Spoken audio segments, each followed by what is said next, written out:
Chapter 41. Before leaving the woodshed, Ning Shu calmly said, "I know you're innocent, but your young master who's lying on the sickbed is equally innocent. Stay here obediently and don't think about anything else. I'll guarantee that your entire family won't die." She locked up the woodshed once more. The people inside froze as they looked in the direction Ning Shu had left. After a long time, they finally dared to cry for the first time in a few days, wailing miserably.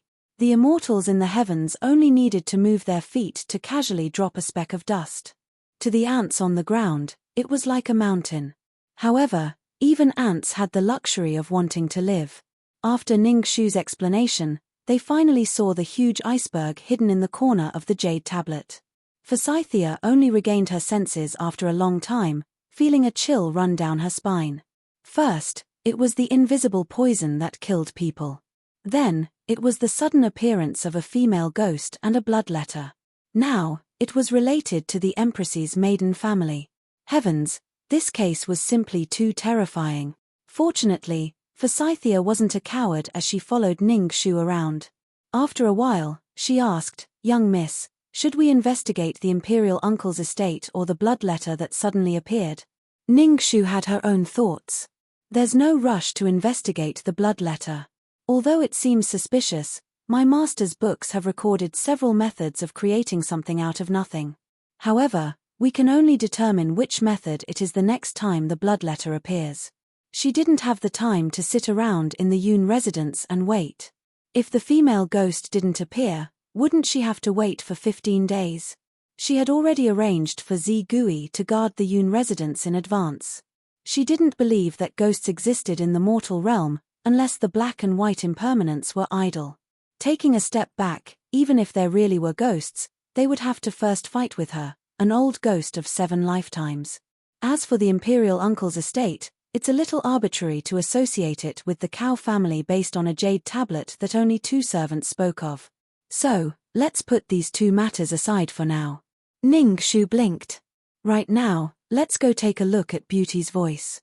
Since this case started with Niinu, they had to trace it back to the root and find out what exactly happened during the 4 hours she disappeared. Moreover, I've heard that the refreshments on the pleasure boat at the moon-embracing lake are pretty good, and I can go and have a taste. Just as she was talking about a Beauty, she saw a handsome man in a moon-white robe standing under the pink begonia tree in the cloud-leaf courtyard, quietly looking into the house through the window. Ning Shu could be considered to have seen the world. In terms of appearance, this person was definitely not comparable to Xiahou Qing, but this person's temperament was very gentle, which was rare in the entire capital. Moreover, his eyes were clear and warm. When he closed his eyes, there was a kind of pure feeling that made people have a good impression of him. It was Yun Ruohui, the eldest son of the Yun family, who was known as one of the twin masters alongside Cloudleaf. Previously, in the wedding hall, Ning Shu had a very brief encounter with him. At that time, the situation was tense and she did not see clearly. Now that she looked at him closely, she realized that he really was Jade Tree Orchid. Noticing Ning Shu's arrival, Yun Ruohui nodded towards her. Then he continued to look at the silent cloud leaf on the sickbed and softly said, "Since he was young, he has always been a timid child. When he was 8 years old, he would cry and hide behind me when he saw insects. I never thought that when he grew up, he would make me have a whole new level of respect for him." Under the slightly cold moonlight, Yun Ruohui's voice was faintly sentimental. 2 months ago, he met you in the Plum Mountain for the first time. When he came back, it was as if he was possessed and said that he must marry you. Aunt flew into a rage and said that you have the fate of bringing misfortune to your husband. Does he not want to live anymore if he dares to marry you? He has always been gentle and filial, never daring to disobey his elders. I thought that at most he would cause a ruckus for 3 to 5 days. In the end, he would not be able to withstand the pressure from his elders and the threat of secular rumors. He would give up on this idea, just like the majority of people in this world. I never thought that I would underestimate him. He went on a hunger strike several times, each time more determined than the last. Uncle and aunt were at their wits' end and could only order me to persuade him. I asked him, "Do you really want to risk universal condemnation for a woman?" But he stubbornly replied, "In this life, It is already a great blessing to meet someone who you truly love. If you give up so easily just because of a false reputation, then you have lived this life in vain. After he finished speaking, he looked at Ning Shu and immediately explained, "Don't misunderstand. I don't mean to blame you. I am just ashamed. In this matter, I am far inferior to him." Ning Shu's feathered eyelashes were deeply shaken by Yun Ruohue's words. She never knew that Cloud Leaf had carried this burden for her. She couldn't help but reflect on herself. In order to avoid the curse of 17 years old and protect her family, she had implicated someone unrelated to her. She was too selfish. Beside her, Yun Ruohue was also immersed in heavy memories. He said absent-mindedly, "If back then, I also," the moment these words came out of his mouth, he instantly woke up as if from a dream. He smiled bitterly and his gaze fell on Cloud Leaf's snow-white face again. He said softly, "He will get better, right?" Ning Shu nodded solemnly and answered with one word, "Yes." Chapter 42. The moon-embracing lake had just entered the most bustling time of the day. On the rippling lake, hundreds of pleasure boats, big and small, were dotted with stars. The pleasant sound of music and the fragrance of the beauties made people who passed by 3 li away intoxicated. Ning Shu changed into men's clothing and opened the flying curtain. She entered the pleasure boat and followed the directions of the girls. She went to the second floor and found the procuress in charge of the pleasure boat. The procuress, who was dressed in red and green, cast a sidelong glance at her. "Who are you looking for?" Ning Shu smiled and cupped her hands. "Excuse me, is Miss Niinu here?" "Don't ask, she's dead." When the procuress heard this, she turned and left. When Ning Shu saw that this procuress was really a big shot, she quickly took out a silver ingot from her purse and stuffed it over with a smile. "Mother, you don't know. I came from Jinju to admire Miss Nyan Enyu's fragrant name. Mother, please be sure to tell me where Miss is now. Money makes the devil turn millstones." This was an unchanging truth. The procuress's attitude immediately changed when she saw the silver ingot in her hand. Although she was still not happy, she was finally willing to speak. "I don't know if she's dead or not, but in my heart, she's no different than dead. Half a month ago, that damned girl asked me for leave. She said she was going out to meet a very important person and would be back in 2 hours. According to the rules, how can a girl on the boat disembark at will? But she begged me that she came to the capital to find this person. If she didn't see him, she might as well be dead. I thought she was really pitiful and she gave me her family's heirloom as collateral. My heart softened and I allowed her to go. I didn't expect that as soon as she got off the boat, she abandoned the maid I sent to keep an eye on her. She hasn't returned yet. Tell me, if she didn't run away, what else could it be?" The procuress was full of anger when she thought about it. "How much money did I spend to create such a big scene for her? I haven't even gotten my money back yet, but she ran away with a wild man. Don't let me catch her, otherwise I will skin her alive. Half a month ago, it was the night of the Cloud Leaf's accident. Such a coincidence." Ning Shu continued to ask, "You didn't look for it?" The procuress rolled her eyes. "That wretched girl came from Qingju, which is more than 1,000 miles away from the capital. Moreover, she went to meet that wild man. I don't know which corner she is hiding in. Where can I find her? I wish I had that ability."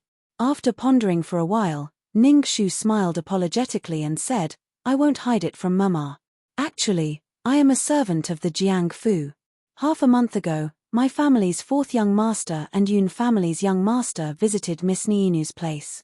Unexpectedly, when they returned, their entire bodies were sore, as if they had been beaten by someone. But my young master was so drunk that he couldn't remember anything. He has been brooding over it for the past half a month, so he sent us here to ask who was the one who humiliated him that night." "Oh, so that's what you want to ask. That night's incident didn't affect him at all. Your young master had already disembarked from the ship. It has nothing to do with me." Ning Shu sighed and anxiously said, "What incident? Can Mama casually tell us about it? Otherwise, we won't be able to find out anything. We really won't be able to report back to young master." Another ingot of silver was stuffed into the procuress's palm.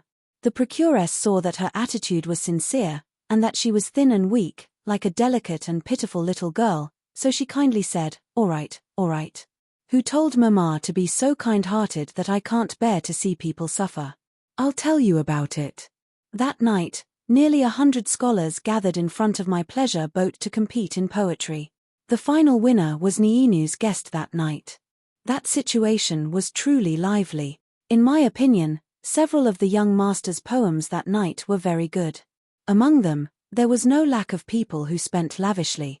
But for some reason, Niinu chose the Yun family's young master as the winner. That girl has always been willful. I had no way to discipline her, so I could only let her be. Your young master followed the Yun family's young master onto the boat, but Niinu's rule only allowed one person to meet. Thus, after listening to the song, your young master disembarked first. The Yun family's young master was also a strange person. When young master Jiang disembarked, he also wanted to disembark. He didn't want to meet Niinu. Just as the Yun family's young master was about to leave, a rich young master dressed in gold and silver suddenly rushed over with 7 or 8 thugs. He insisted on meeting Niinu and wanted to take her away. That attitude was truly frightening. I've seen many rich playboys in the brothel, but I've never seen such a bold and unreasonable one. Seeing that Niinu was about to be taken away, the Yun family's young master blocked their way. I thought to myself, it's over. What use could such a weak scholar be? I didn't expect that the Yun family's young master to have such a strong aura even though he looked weak. His words made the rich young master speechless, causing him to lose face. The rich young master left the boat in shame and anger. Before he left, he said that he would let the Yun family's young master know how to write the word death. The procuress was beaming with joy as she spoke. In the end, she suddenly remembered the rumor that the Yun family's young master was not well recently. Her heart skipped a beat and she hurriedly said, could the matter of the Yun family's young master be related to that rich young master? Oh my God! If you want to find him, go find Niinu. This has nothing to do with this old woman. The procuress hurriedly turned to run. Ning Shu hurriedly went forward and smiled apologetically. Mother, don't be afraid. Every injustice has its perpetrator and every debt has its debtor. It definitely won't be blamed on you. I only have one last question. Mother, do you remember what the rich young master looked like or what characteristics he had? A bulging pouch was presented in front of her. The procuress was extremely conflicted. In the end, she clenched her teeth and hugged the pouch tightly. Then, she whispered in Ning Shu's ear, I don't remember what he looked like. I only remember that he had a small red mole on the tip of his nose. Chapter 43. The capital is full of debauchees, but to be so arrogant and have a small red mole on the tip of his nose, he is the only one. Does your highness know who he is? It was still the same second-floor private room in the Chasing Cloud and Chasing Moon restaurant, but for the first time, Ning Shu felt that the food was tasteless. Opposite him, Xiaoho Qing was still as calm as before, as if he would not be shaken by anything. He took a sip of tea, and from his beautiful but bloodless lips, he casually spat out a name, the youngest son of the Ruan family, Ruan Chang'an. Hearing these words, Ning Shu could not help but sigh for the first time in a few days. The 2 words Chang'an were not scary, what was scary was the first word Ruan. Bai Xiaosheng, who was downstairs, was still as witty as before. He had a glib tongue, and the sound of a bamboo clapper was heard. If you ask about the most honorable woman in the imperial court, it must be the mother of the world, the graceful and peerless empress. But if you ask about the most favored woman in front of the sage, it must be Consort Ngwen. Consort Ngwen entered the palace for less than 3 years, and was promoted from a small noble to an imperial concubine, only 1 step away from the position of empress. She is our great Yu dynasty's most outstanding woman.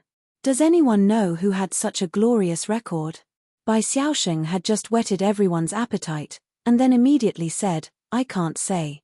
Countless boos came from the audience. Bai Xiaosheng shook his head and said, it's not that I'm deliberately keeping everyone in suspense, but once I say it, I'm afraid my head will fly away in an instant. Let us continue to talk about Consort Ngwen. You may not know, but when Consort Ngwen entered the palace 3 years ago, she was not favored. There were 3,000 beauties in the harem, some were beautiful, some were talented, and some were lockbreakers. In short, she was a dazzling beauty. Consort Nguyen's family was not too prominent, and in the first year she entered the palace, she did not even see the sage's face. In the following 2 years, although there was some improvement, it was still ordinary, until last year on the 8th day of the 12th lunar month, the Bathing Buddha festival.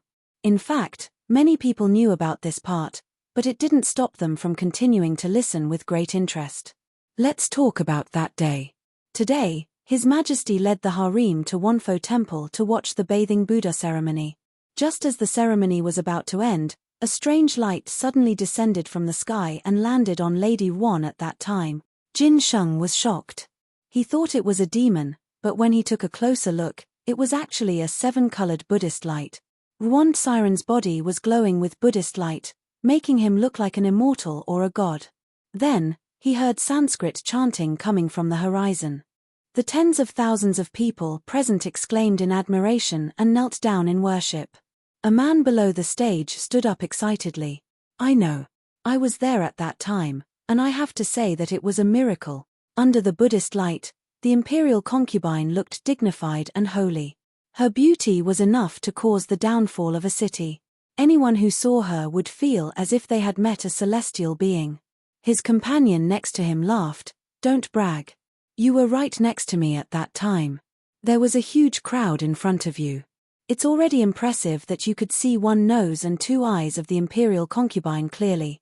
What celestial being, ha ha ha. I saw it. That Buddha's light was truly dazzling. How could it be fake? The man's face was red and he hurriedly argued. Everyone made fun of him. Bai Xiaosheng took a sip of tea to moisten his throat and continued. Master Jian Neng announced on the spot that Ruan Siren was a mortal woman born from Guanyin. She would enter the palace to assist Jin Sheng and protect our great Yu for hundreds of generations. Jin Sheng was very happy and made her an imperial concubine on the spot. Not long after returning to the palace, there was news that Ruan Siren was pregnant. Jin Sheng was overjoyed and made an exception to make her an imperial concubine.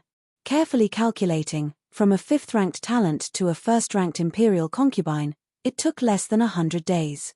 She was really lucky. It is said that next month, Jin Sheng will welcome the Golden Buddha to the capital. At that time, he will bring along consort Nguyen to attend.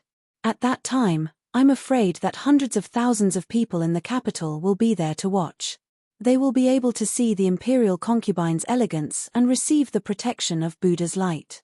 On the 2nd floor, Ning Shu, who was listening with her chin in her hand, couldn't help but feel sour. TSK, look at how biased the heavens are. For someone else, the Buddha's light descended to the world and made a meteoric rise. For her, the heavenly fox evil star, everyone would spit on her. It really made people unhappy. Very unhappy. Forget it, it was better to return to her business. After being jealous of other people's good luck, Ning Shu took out a small piece of paper from her bosom and pushed it in front of Xiaoho Qing.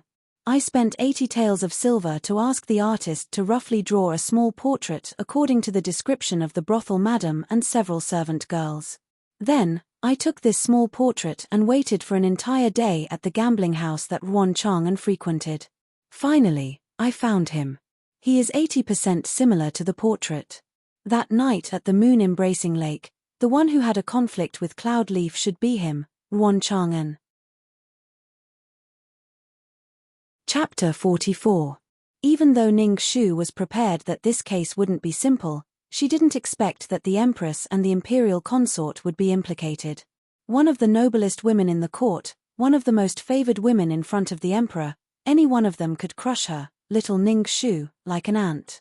She didn't know whether to say that Cloudleaf's luck was too bad or that her luck was too good. Tomorrow, she would go buy a set of masks. Xiaoho Qing said faintly, continue the investigation? Of course, Ning Shu answered decisively. But how do we do it? Ruan Chang'an was definitely involved, and the missing jade tablet was definitely related to the imperial uncle's estate. She wanted to lead soldiers to surround the Ruan and Cao clans, and then drag all the young masters into prison for interrogation. The problem was, even if she stacked up the heads of all the officials in the Jingji provincial court, she wouldn't be able to do that. If the Empress and the Imperial Consort found out, she wouldn't be able to get the first sentence out before she died. She couldn't go straight. If she wanted to continue the investigation, she would have to take an unconventional approach. She obviously wanted to kick the ball to him, but Xiahou Qing wasn't prepared to accept it. He gently twisted the palm bone and said, "Since you came to find me, it means that you already have a plan in mind, right?" "I don't have a plan, just a small rotten idea." Ning Shu was very modest. Xiahou Qing thought for a moment and guessed, "Is it tomorrow at Old Consort Yu's Begonia Festival, or in 5 days at the third prince's eldest daughter's 100-day banquet?" Of course, the sooner the better. She couldn't help but praise him. Spring was a great season. All the rich and powerful families loved to hold banquets in this season. The 2 biggest banquets in recent times were held by these 2 families. Moreover, they were very influential. She had already asked around and found out that both the Cao family and the Yuan family would attend. The feeling of someone giving her a pillow when she was sleepy was too satisfying. "It's just," Ning Shu gave a long, distressed sigh, "I'm really worried that I'll die before I can solve your Highness's problem. That would be a great dereliction of my duty." The wind outside the window blew the end of the black ribbon in front of him. It danced across the side of his face, then fell to the side of his pale neck. Xiahou Qing said carelessly, "You want me to save your life?" Why was it so easy to talk to a smart person? Ning Shu clicked her tongue in admiration and smiled sweetly, "Your Highness is indeed wise. My daughter is not as good as you." Hearing the soft words that were deliberately trying to curry favor by his ear, Xiahou Qing let out a soft snort. "Don't worry about that. If you can prove that you are useful, I will definitely not watch you die so easily. STS right, STTT. Chooses. TTTTSB. T. After her unexpected melodramatic confession that night, she was worried that he would misunderstand and whether she needed to explain. Now, it seemed that she was overthinking. Ning Shu silently cursed, but she didn't dare to show it on her face. She smiled and said, "Hearing your Highness's words, I'm relieved. By the way, why isn't Huemore here?" Today, there was another bodyguard by his side. His name was Ju Sai. He was about the same age as Huemore, but his personality was very different. He was calm and taciturn, just like another Xiahou Qing. Compared to him, Huemore was more interesting. That day, he promised that Huemore would appear in front of her in 3 days. Now, 2 days had passed. Was he going to break his promise? The dignified Prince Ping Nan shouldn't have such a bad character, right? How could he not understand the hint in her words? Xiahou Qing frowned unhappily and said coldly, "Don't worry. Before you need him, he will appear in front of you. If there's nothing else, let's call it a day. It was me who gauged the heart of a gentleman with the yardstick of a petty person. Please forgive me, Your Highness." Being able to bend, stand tall, and flatter were Ning Shu's 3 principles in living in the human world. She was very familiar with them. She hurriedly sent an extremely brilliant smile. Suddenly thinking of something, she took out a piece of paper from her bosom. "By the way, Your Highness, I have one more thing.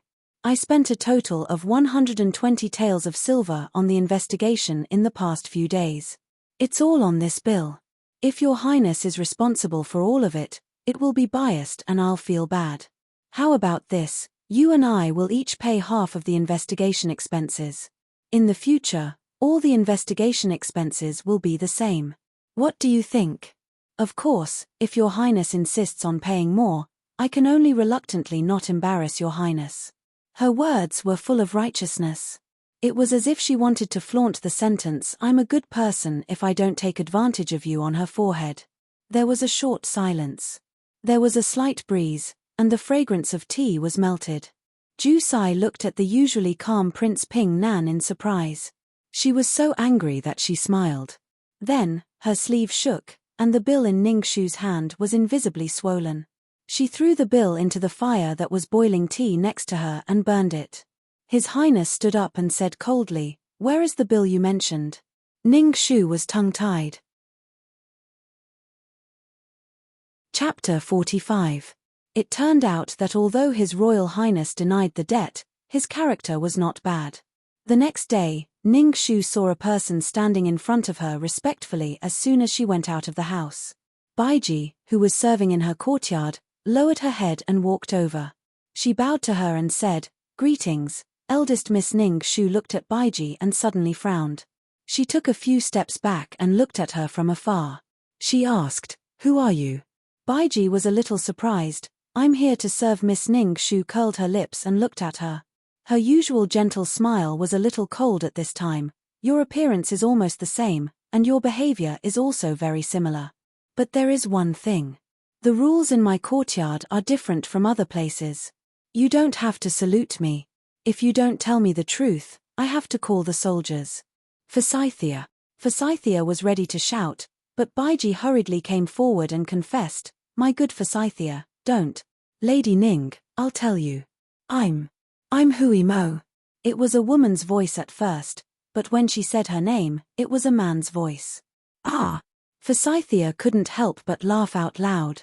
Hui Mo's face was very red. He was so ashamed and angry. Even Ning Shu couldn't help but stare, the corners of her lips curling into a smile. No wonder Xiahou Qing said 3 days. She had to dress a handsome man as a pretty maid and shrink her body from nearly 8 feet to 6 feet and 5 inches. She also had to learn to wear red and green, put on makeup, walk 3 steps and so on. Even 30 days was short. Previously, she had been wondering what method Xiahou Qing would use to send Hui Mo to her side to help. So this was the case. His Royal Highness was really smart. "My daughter is completely convinced. Don't laugh again. If you laugh again, I'll leave." Hui Mo was very embarrassed. He didn't expect that the secret skill of his sect would be used in such a place. It was really embarrassing. Fortunately, Shi Yang and the others couldn't see, otherwise, they wouldn't be able to live anymore. Ning Shu had enough of laughing in her heart. She immediately cleared her throat and put on a serious face. She put on a begging attitude and said, "Brother Huemo, I will definitely remember your hard work. Now, I have something that I need your help with. If one were to ask who loved to host banquets the most in the capital, it would definitely be old Princess Consort Yu. Ever since the old prince had died of illness, the eldest and second sons of the prince had been killed in a bandit suppression mission, and the Junju in the Fu had been married off. Old Princess Yu had been left alone. Thus, she developed the hobby of holding banquets when she had nothing to do. Last autumn, old Princess Consort Yu had caught a cold and hadn't had a party for half a year. Now that she had recovered, she immediately held this grand begonia party. Old Princess Consort Yu had a lot of face. Today, all the people who came to attend were the most famous families in the capital. There were a few princes and princesses, and even the empress had been invited to relax. The entire Prince Yu's residence was filled with flowers and brocades. It was very lively. When Ning Shu arrived, the Prince Yu's residence was already very lively. A woman wearing a beautiful silk dress sat in the corridor and played the zither. Her fingertips played the zither, and the sound of the music was like pearls and jade splashing. Coupled with the blooming begonia in the corridor, it was indescribably beautiful and lively. There were more than 10 young ladies sitting in the corridor, listening to the music and gossiping. Rumor has it that the 2 most amazing divine skills on the moon-seizing lake are Chun Niang's song and Niinu's song. Now that I'm lucky enough to hear Chun Niang's song, I wonder when I'll be able to hear Niinu's celestial voice. The young lady of the Minister of Rights family next to her said, "Then I'm afraid you won't be able to. I heard that Niinu has already run away with her lover. That's really a pity." Qi Huaijin was also present. She sensed Ning Shu's arrival and cast a sidelong glance at her with a sneer. In this world, there are so many sluts with shallow eyelids. When they see a man, they throw themselves at him and fall in love with him. It's really disgusting. Chapter 46. Ning Shu indifferently walked to her side, bent down and whispered in her ear with a smile, "It seems that Miss Nianyu has not seen a ghost for a few days." "You." Qi Huaijin glared and was about to scold, but suddenly remembered the damn slap that night and inexplicably had some lingering fear. Today, there was an important matter, so Ning Shu did not have time to stop and tease her. She took Forsythia and Hui Mo to the northwest corner of the prince's mansion, where the young masters preferred archery, equestrian, and polo fields. When they walked halfway, Hui Mo suddenly gave her a look. Ningxu smiled. The three figures quickly turned into the flower garden and disappeared in the blink of an eye. The figure that had been quietly following behind her immediately panicked and looked for her. Just like a headless fly, she saw the figure that just disappeared suddenly appear in front of her. Ningxu looked at her with a smile. "Are you looking for me?" It was Qinji Chun Niang who was playing the zither in the corridor. Chun Niang was startled and hurriedly curtsied. "I just saw Miss at the banquet and felt that you were very similar to the young master who came to find Niinu the day before yesterday. But I was not sure, so I followed you for a long time. Please forgive me." Ningxu said, "You are not mistaken, it is indeed me. Do you have anything related to that night to tell me?" Chun Niang slowly shook her head. "I was not there that night, so I can't help, miss. But there is one thing that I am very sure of. Niinu did not run away with a man." Ningxu asked, "Why do you say so?" Chun Niang said, "At that time, mother was beside me, so I did not dare to say some words. In fact, Niinu personally told me that she came to the capital to find a good sister who grew up with her, not a lover. Her hometown, Qingju, is more than 1,000 miles away from the capital. She had to travel through mountains and rivers to get there. You can imagine how difficult it was. So when the procuress said that she ran away with a wild man half a month ago, I did not believe it. She must have had an accident. And that night, she greatly offended that rich young master. I am really worried." Ningxu said, "You want me to help you find Niinu's whereabouts?" Chun Niang nodded her head and bent her knees deeply. "That's right.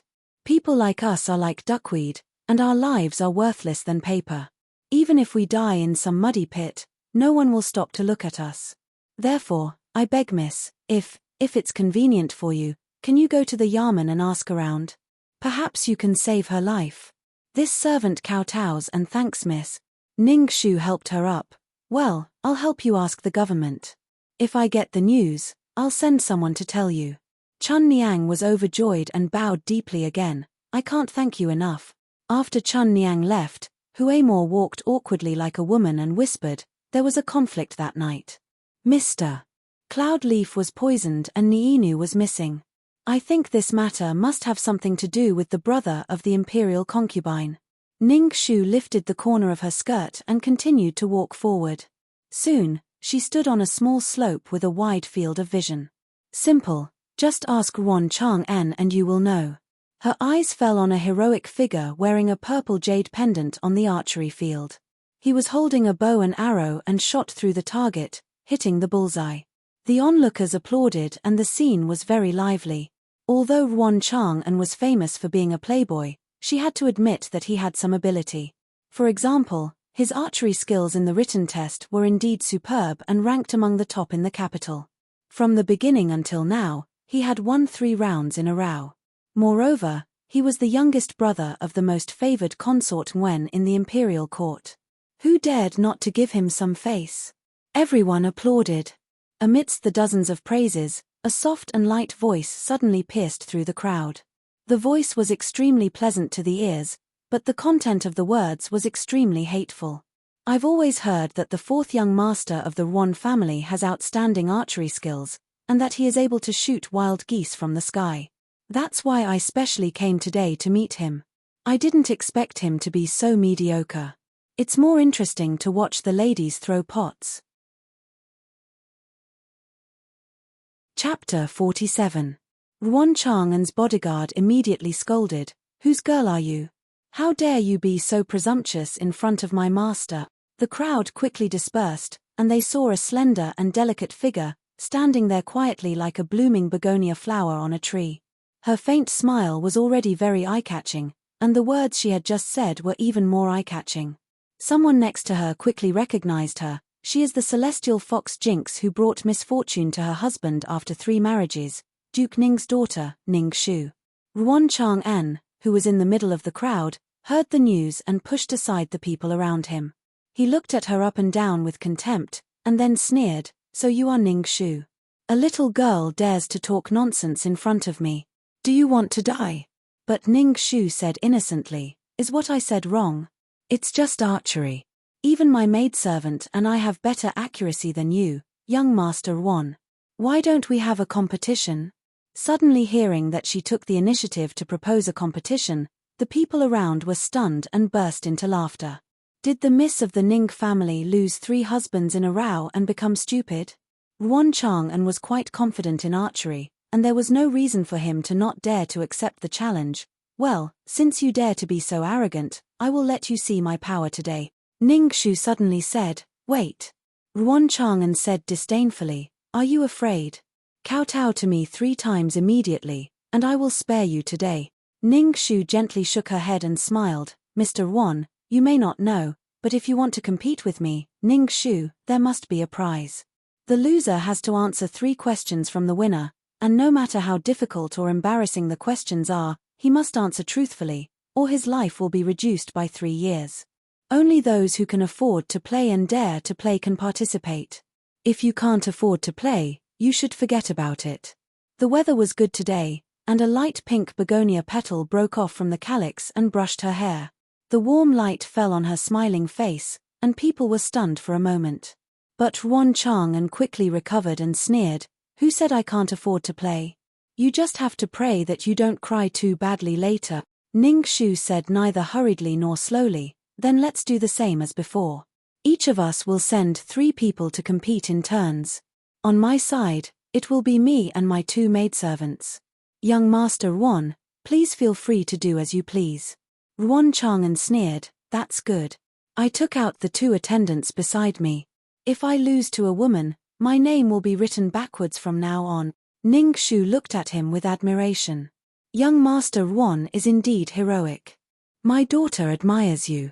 Then the first round will be shooting willow. The commotion was so great that even the 13th princess and the others, who were playing in the teapot nearby, heard the commotion and came over to watch Ning Shu. 50 steps away, the arrow pierced through the willow leaves. This was the first time Forsythia held a bow in her hands.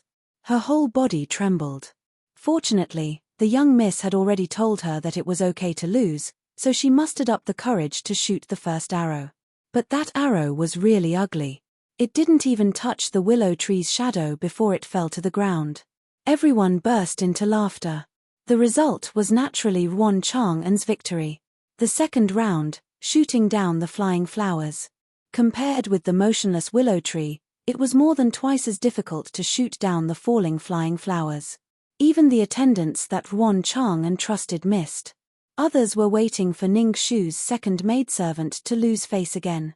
They didn't expect that the maidservant, who looked inconspicuous, was so calm as if she was a martial artist. In the end, her arrow pierced through the willow tree. The crowd was silent.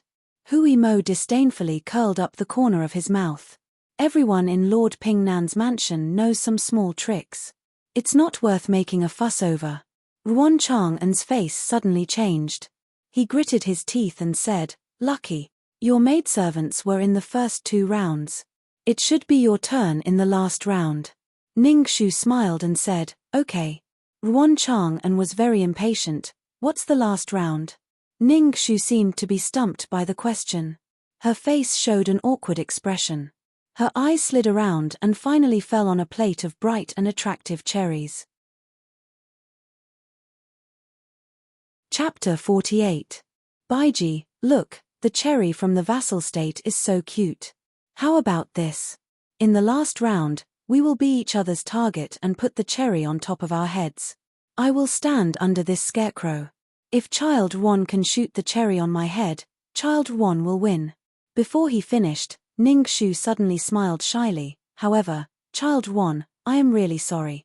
Before the game, I have to tell you the truth. In fact, I did boast just now. My maid's archery is really good, but it is the first time in my life that I have touched a bow and arrow.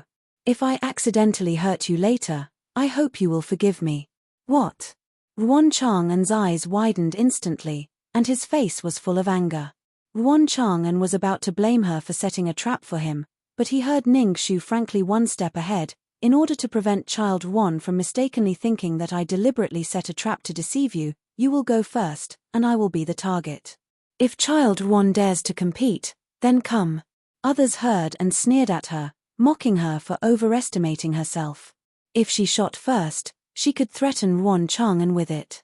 If Yuan Chang'an came first, she, Ning Shu, would be the fish on the chopping board waiting to be slaughtered.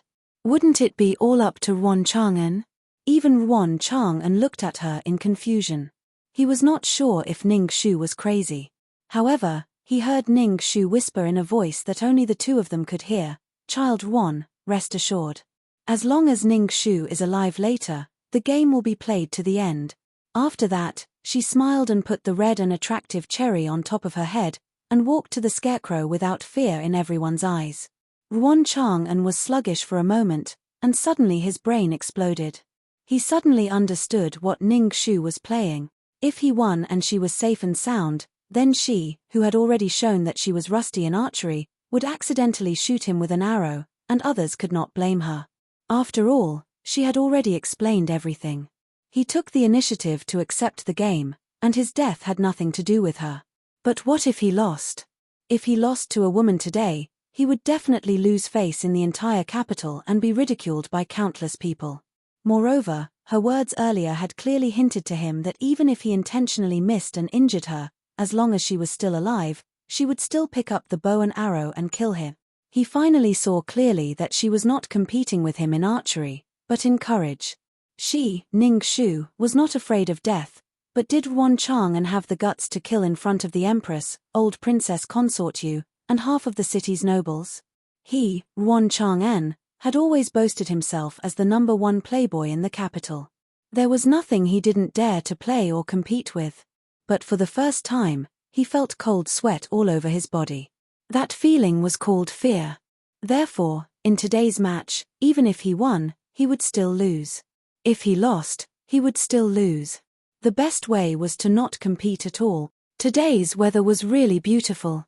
The bright sun shone down directly from the top of Yuan Chang'an's head, causing fine beads of sweat to form on his forehead. The bowstring in his hand was stretched into a curved arc, and the iron arrowhead reflected a dazzling light. However, his hands that were pulling the bow were silently trembling in a place that no one could see. After a long, long time, the patience of the onlookers gradually ran out, and they all stuck their heads out to see why young Master Yuan had not shot the arrow. After a long while, they heard him let out a roar. He threw the bow in anger.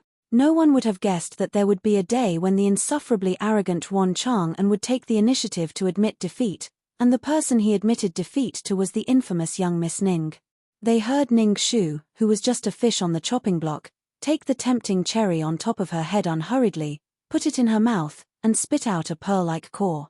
Then, she raised her head and smiled slowly at Yuan Chang'an. "Young Master Yuan should be able to accept defeat, right?" Chapter 49. Yuan Chang'an clenched his fist and said through gritted teeth, "What questions? Ask away." Ning Shu asked the first question. "I heard that young Master Yuan is the most straightforward person in the capital. If someone offends you, you will teach that person a lesson. Is that true?" He thought it was a question, but it was just nonsense. Yuan Chang'an immediately showed a disdainful expression and said proudly, "Of course it is. Otherwise, how can I be called master in the capital?" Ning Shu blinked in surprise. But I heard that there was someone who spoke rudely to you, but you didn't dare to touch him. Instead, you let him off lightly." Yuan Chang'an frowned. "Who are you talking about?" Ning Shu showed a mocking expression and said calmly, "Half a month ago, on the pleasure boat at the Moon Lake, you wanted to take away a female singer but was stopped by someone. You were even scolded by the other party for being shameless, but he was let go. Isn't that true?" Yuan Chang'an opened his eyes wide and retorted, "Nonsense. I clearly." Yuan Chang'an was just about to say the rest of his words, but after all, his brain wasn't just filled with hay. Yuan Chang'an hurriedly stopped, then snorted twice and glared at her maliciously. "I know why you're here today. I have already answered 3 of your questions. I won't say it again. Get out of my way." Ning Shu laughed. "Young Master Yuan, you can think about it carefully. The question in the middle was asked by you, not me, so you still owe me a question. Why don't you dare to say it? Is it because you are guilty?" Yuan Chang'an's expression was even more vicious. "What am I guilty of?" Ning Shu's eyes were burning. guilty of young Master Yun of Imperial Censor Yun. The serious illness was actually caused by you. The hottest news in the capital recently was that young Master Cloud Leaf of Imperial Censor Yun's family suddenly fell seriously ill. Outside, it was said that it was caused by a female ghost. The rumors were very vivid. But what did she mean by that? Was it related to Yuan Chang'an? Exposed to so many curious and questioning gazes, Yuan Chang'an panicked and said, "You, what nonsense are you talking about?" Ning Shu continued, "If you are not guilty, why is young Master Yuan stuttering? I always thought that fourth young Master Yuan was a man who dared to take responsibility for his actions, but I didn't expect him to be so wrong. I really look down on him. What kind of man am I going to be in this life? I might as well castrate myself and serve His Majesty. That would be considered as fulfilling my loyalty to the country." Young Master Yuan's manners did not disappoint Ning Shu. Yuan Chang's eyes, young Master Yuan Chang's, he shouted, "Young Master, I am not an I Chang and Chang Aza, I Chang. I have indeed dealt with him, but firstly, I did not beat him, and secondly, I did not kill him. I only threw him into Phoenix stage, where he is still unconscious. This is all because he offended the ghost of the previous dynasty's Empress Xiao Ju, so he received his punishment." When Assistant Minister Yuan heard the news, he squeezed into the crowd and slapped Yuan Chang'an. Yuan Chang'an had already said the most terrifying words. "A stone raises 1,000 ripples." The answer was so shocking that even Ning Shu did not expect it. The words Empress Ju of the previous dynasty attracted the Empress, who was admiring the flowers with old Princess Yu, from afar. The Empress, who had always been gentle and graceful, had a cold expression on her face and was furious. "Young Master Yuan, how dare you talk nonsense? Come, shut him up." Then her gaze quickly fell on Ning Shu. The Empress smiled without any warmth. "You are Ning Shu? Come with me to the palace for a chat." Chapter 50. Some words couldn't be said, and even if they were said, they couldn't be heard by the other person. Very quickly, Consort Nguyen's younger brother threw Imperial Censor Yun's son into Phoenix Terrace out of jealousy, disturbing the vengeful spirit of Empress Ju of the previous dynasty. The news of him being killed by the vengeful spirit spread throughout the capital. The matter had already surfaced. It turned out that night, Yuan Chang'an and the imperial uncle's second son, Cao Huayu, and the other young masters were drinking and enjoying themselves. When the boat reached the moon-embracing lake, they suddenly heard a woman's extremely pleasant voice. The young masters all had some romantic thoughts. Yuan Chang'an volunteered to invite her, but he didn't expect that not only did he not invite her, he was also scolded badly by a weak scholar. At that time, he wanted to beat him up, but he had an iron-toothed imperial censor as a father. If he really beat him up, it would be even more embarrassing in court. After returning, Yuan Chang'an was really angry, so Cao Huayu gave him this rotten idea.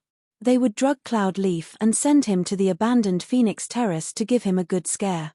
They didn't expect that this scare would really happen. However, the two debauchees were satisfied and thought that it was a ghost causing trouble. Cloud Leaf deserved to be seriously ill and had nothing to do with them.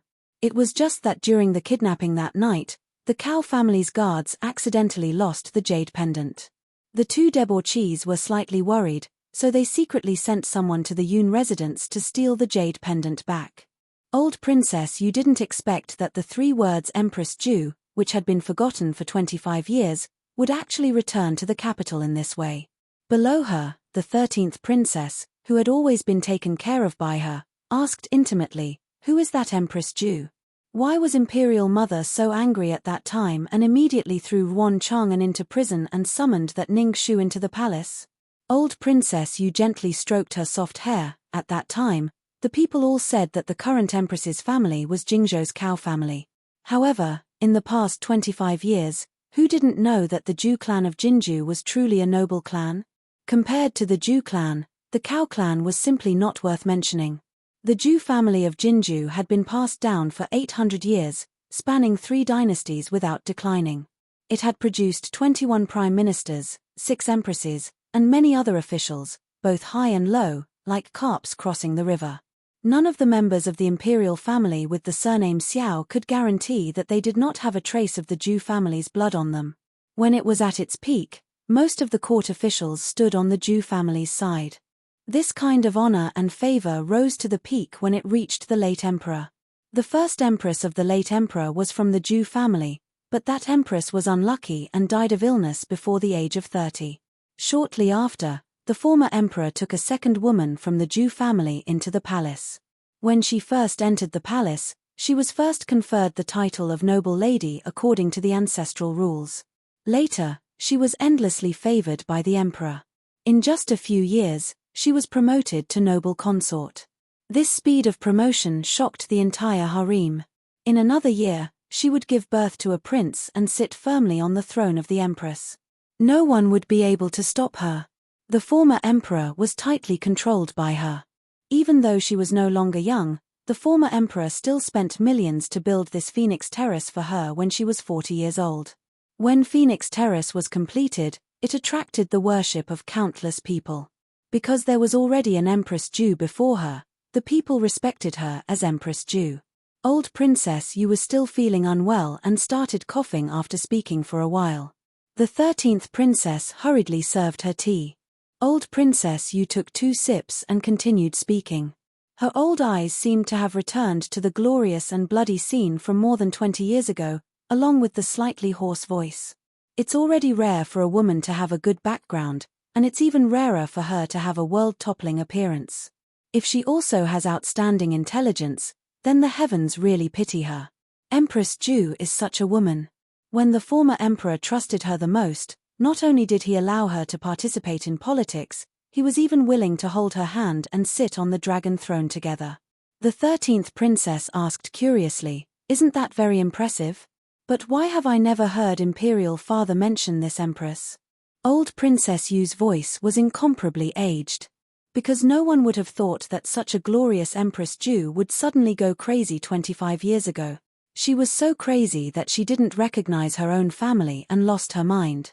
She was so crazy that she personally killed the crown prince at that time. Then, she used that blood-stained sword to kill over 100 palace maids and guards in the Phoenix Algae Palace.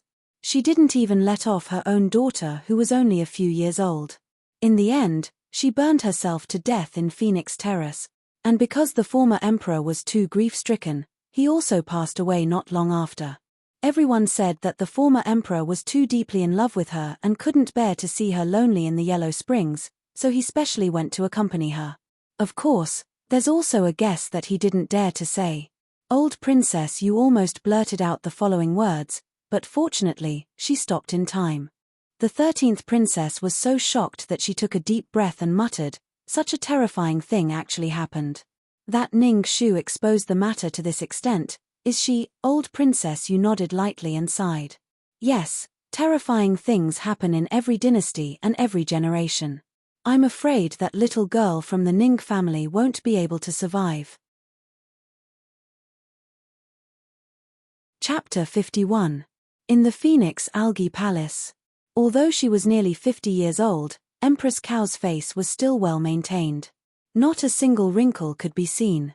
The 9 phoenix hairpins were inserted into her hair like phoenix wings, making her face look extremely luxurious. She smiled slightly and looked at Ning Shu, who was kneeling under the steps with tolerance. "When you were 5 years old, you followed He Xin into the palace. I saw you. You were very smart and cute at that time. I have no children. When I saw you, I thought how happy I would be if I could give birth to a little princess like you. In addition to being cute, you are also very smart." At that time, Consort Qi wanted to punish Yuni and deliberately sent someone to frame him for stealing the golden hairpin. "I didn't expect you to clear Yuni's suspicion with a few words. It also made me pay attention to that poor child and bring him to my knees to raise." The Empress's voice was gentle and soothing, like a warm elder looking at a child who had just made a mistake. But the last sentence suddenly became cold. "It's just that, I thought you were bold in the past. I didn't expect you to be even bolder now."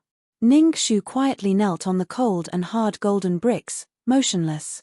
She had expected that this case would greatly offend the Empress and Consort Gui.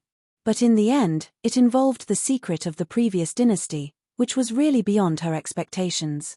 She was a daughter of an aristocratic family. She might be treated as a treasure by the elders in the mansion. But once she stepped out of the mansion, in front of the Empress, there were countless people in the capital. She was like a grain of sand in front of the high and mighty Empress. She would turn into a puddle of light ash when she lifted her foot. No matter where the breeze blew, her existence in this life would vanish. The sweat on her forehead pattered on the golden bricks in front of her, leaving a deep mark, like a drop of blood splashed. Ningxu knelt down deeply and braced herself to say, "Empress, I didn't mean to target you. I just wanted to save my former husband, Cloud Leaf, to repay our previous friendship."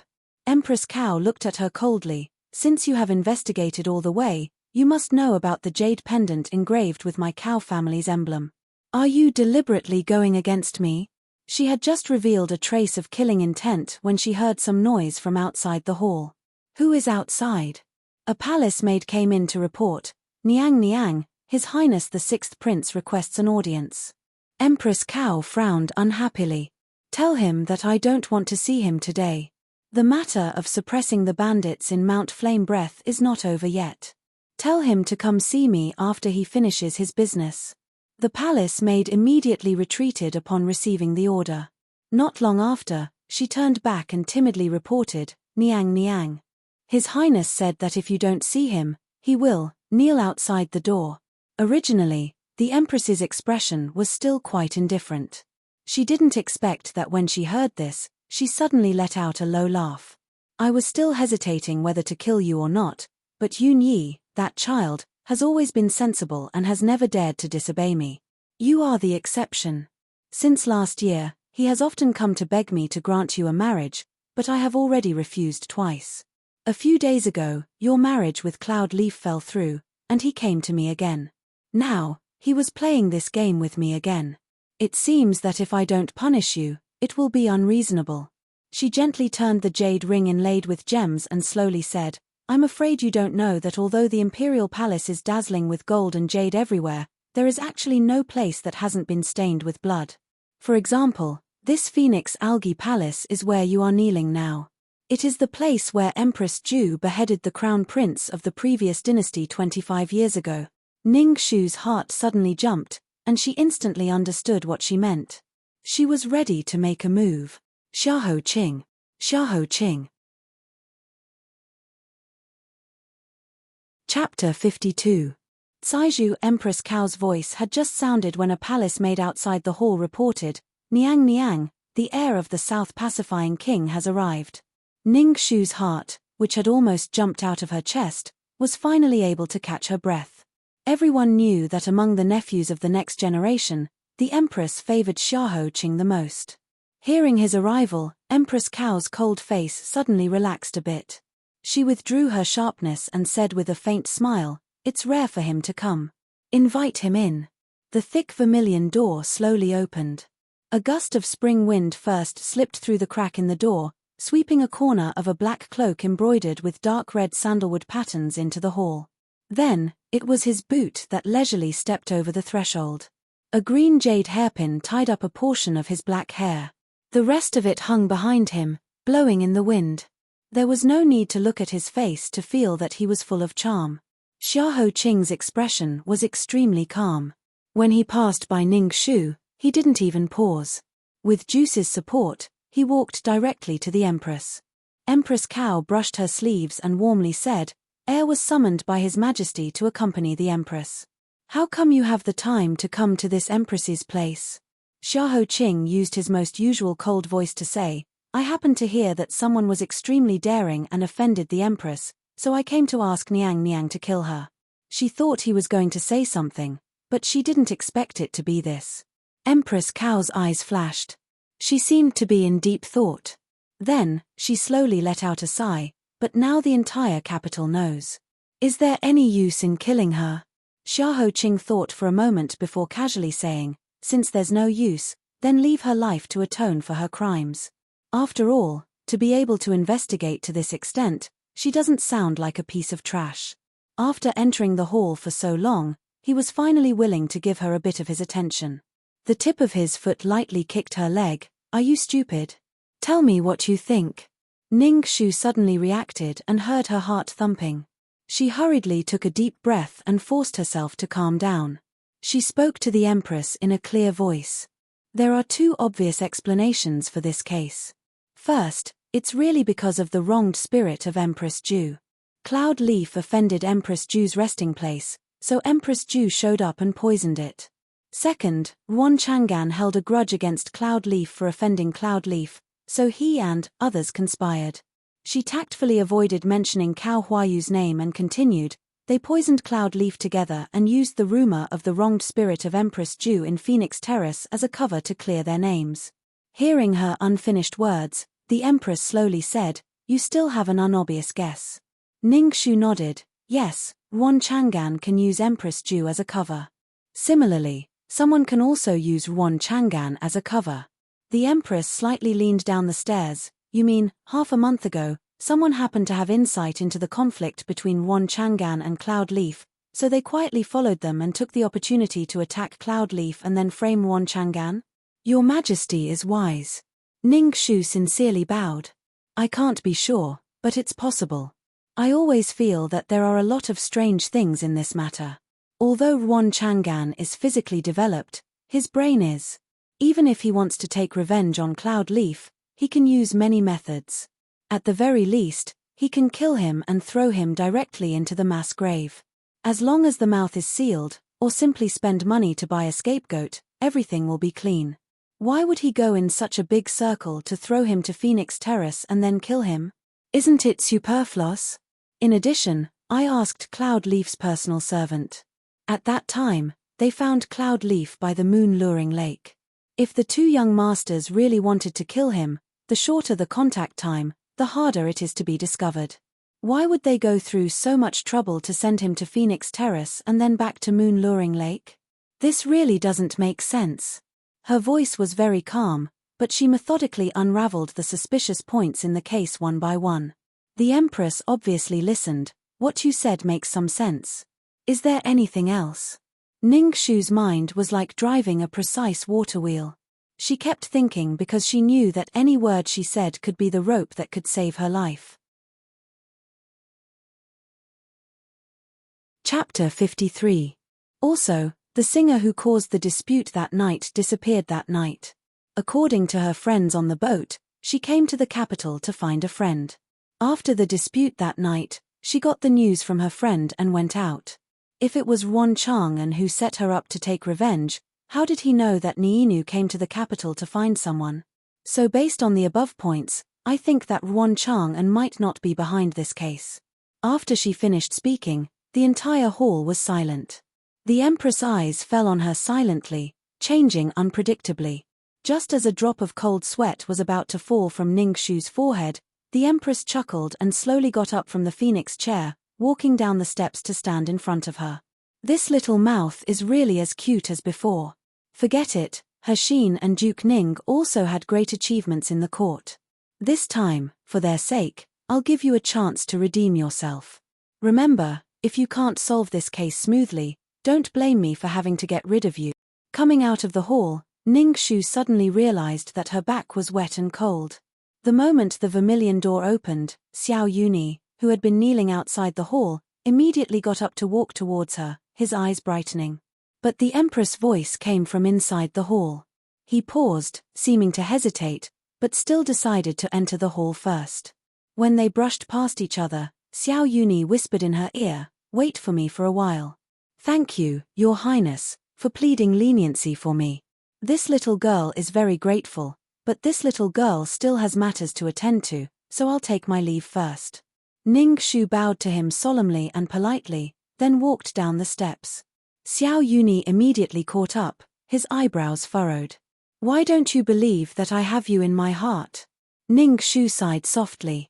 "Your Highness, I helped you once when you were 5 years old. You mistakenly thought that you had me in your heart, but it was just a long-term illusion caused by a moment of emotion. Your Highness, so many years have passed, you should wake up. When you meet the Fail One I'm talking about, you will immediately understand.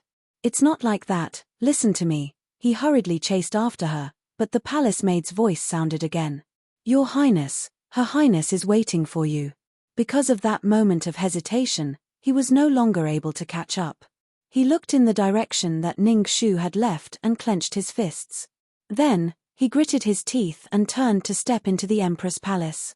After completely leaving the territory of the Phoenix Algae Court, Ningxu finally heaved a sigh of relief. Xiahou Qing was the first to leave the hall with Juice's help. He was waiting for her under a winding corridor. Wisteria was planted on the porch, and strings of purple flowers fell through the gaps in the roof and stopped above his head. Behind him were rows and rows of golden tiles and red walls of varying heights. They were obviously very warm colors, but it gave people a sense of awe as if it was too cold at the top. She lifted the corner of her skirt and quickly walked a few steps to his side. She glanced sideways at the Crown Prince, who seemed to be unhappy because he had waited for her for a long time, and said, "Your Highness came in just in time." She didn't say that she had arrived in time, but that she had arrived in time. Xiahou Qing immediately understood the meaning behind her words. He said, "How did you know that I had been waiting outside the Empress Palace? Your Highness has the scent of the duheng incense that you often use in your room. Although it is relatively faint, I am born with a keen sense of smell." Ningxu was very resentful. He had clearly guessed that she would spend every day in there like a year, but he had chosen the right time to come in. This wicked taste that could not be changed made people break down. That's right, he had also taken the opportunity to kick her. Xiahou Qing raised the corner of his lips and spat out 3 words, "Dog nose." He then said, "You told me before that a small rotten idea had taken shape. I didn't think it would be so rotten." Ningxu rubbed the tip of her nose and said helplessly, "Although it is very rotten, Your Highness, don't you think that this is the only way at present? Facts have proven that it is effective." The Empress had known long ago, and it was hard to guarantee that His Majesty did not know a thing or two. However, no one stood out to expose it. This meant that from top to bottom, everyone wanted to cover up this matter. Therefore, the only thing she could do was to force the truth out of Wan Chang'an's mouth in public in front of countless pairs of ears. Only by making this matter impossible to cover up could she break out of this situation. Otherwise, when the imperial court slowly found out in secret, Cloudleaf's bones would have turned into ashes. Chapter 54. Ju Sai pulled out a thin bamboo cane from his waist and offered it to Xiahou Qing. Xiahou Qing took it and slowly walked side by side with Ningxu in the corridor. This corner of the imperial palace was very quiet. It was so quiet that there was only the sound of the wind blowing and the falling flowers and the bamboo cane in his hand lightly tapping on the stone floor. As the wind blew, light purple vine flowers fell on their shoulders. Ningxu brushed them away and unconsciously reached out to help him. She suddenly thought of something and pulled her hand back. She thought to herself, "It's best not to be meddlesome and be misunderstood by him." Xiahou Qing seemed to sense something. His eyebrows moved slightly, but the fluctuation was too fast and too shallow. Before he could catch it, it had already disappeared without a trace. He opened his mouth and continued, "Guess why the Empress was so angry today? Was it because you found out that the case was related to the cow family, or something else?" Ningxu picked up a vine flower and slowly kneaded it in her palm.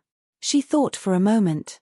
Just now, she specifically mentioned that Empress Ju killed the crown prince of the previous dynasty. Based on this speculation, it should be because of a secret matter of the previous dynasty. Xiahou Qing nodded. Right now, the entire capital is saying that Empress Ju's ghost is haunting and that Cloudleaf is guilty. Then what is her method of punishment? Cloudleaf was hit by a plum blossom kiss. The implication is that Empress Ju's harem had a plum blossom kiss back then. And the previous emperor died from this poison. This relationship is the reason why the Empress wanted to kill you just now. After hearing Xiahou Qing's words, Ningxu's expression suddenly became cold. The secret she had been looking for had unexpectedly rushed to her in this way. If this was really the case, then didn't that mean that the person who had been circling her since she was 10 years old and thinking of ways to torture her was also someone from the palace? Then what about Xiahou Qing? Was the poison in his body also from that person?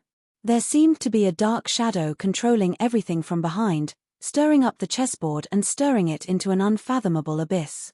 She was stunned for a moment before she was awakened by Xiahou Qing's voice. "What other doubts did you not mention in the Phoenix Algae Palace?" Ning Shu somewhat admired him. Her mind was already filled with a storm of blood, but he could still remain calm and composed. Indeed, he had good willpower. Poison. In this world, there were many things that could poison people to death, such as hooks, poisoned arrow wood, arsenic, and so on. If it was purely to vent his hatred, he could have used any of the above poisons. Why did Wan Chang'an choose to use this secret poison? That was the thing that killed the previous emperor. It was a secret of the royal family that could not be said.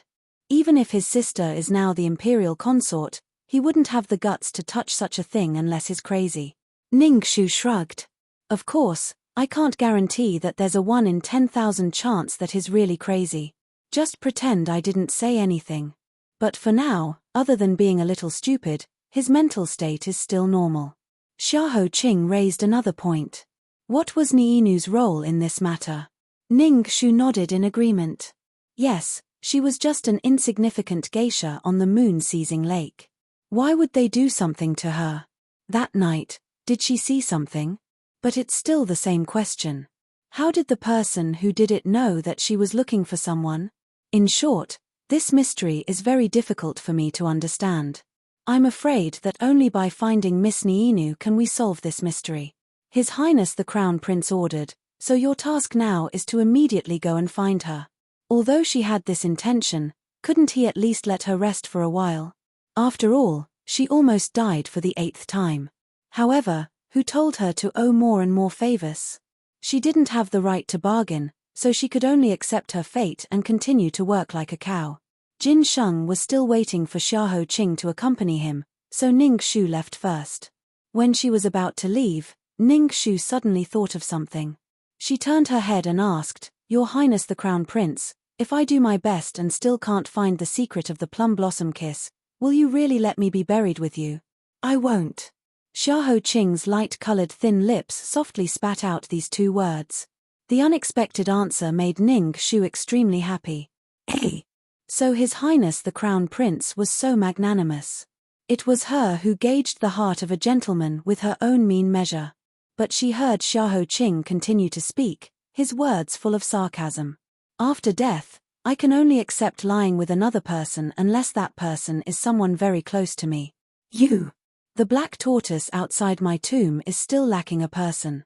Ning Shu immediately disregarded her manners and angrily rolled her eyes. Chapter 55. Just as she was about to step out of the palace gates, a small eunuch hurriedly ran over from behind her. "Is this the Ning family's eldest young miss?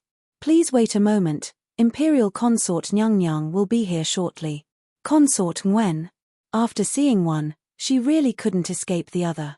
Ari, this little ant's fate was truly lowly. Ning Shu hurriedly bowed with a smile. "Imperial Consort Nyang has something to tell me. This little girl will respectfully comply." Fortunately, Consort Ngwen wasn't too arrogant and quickly arrived on a carriage.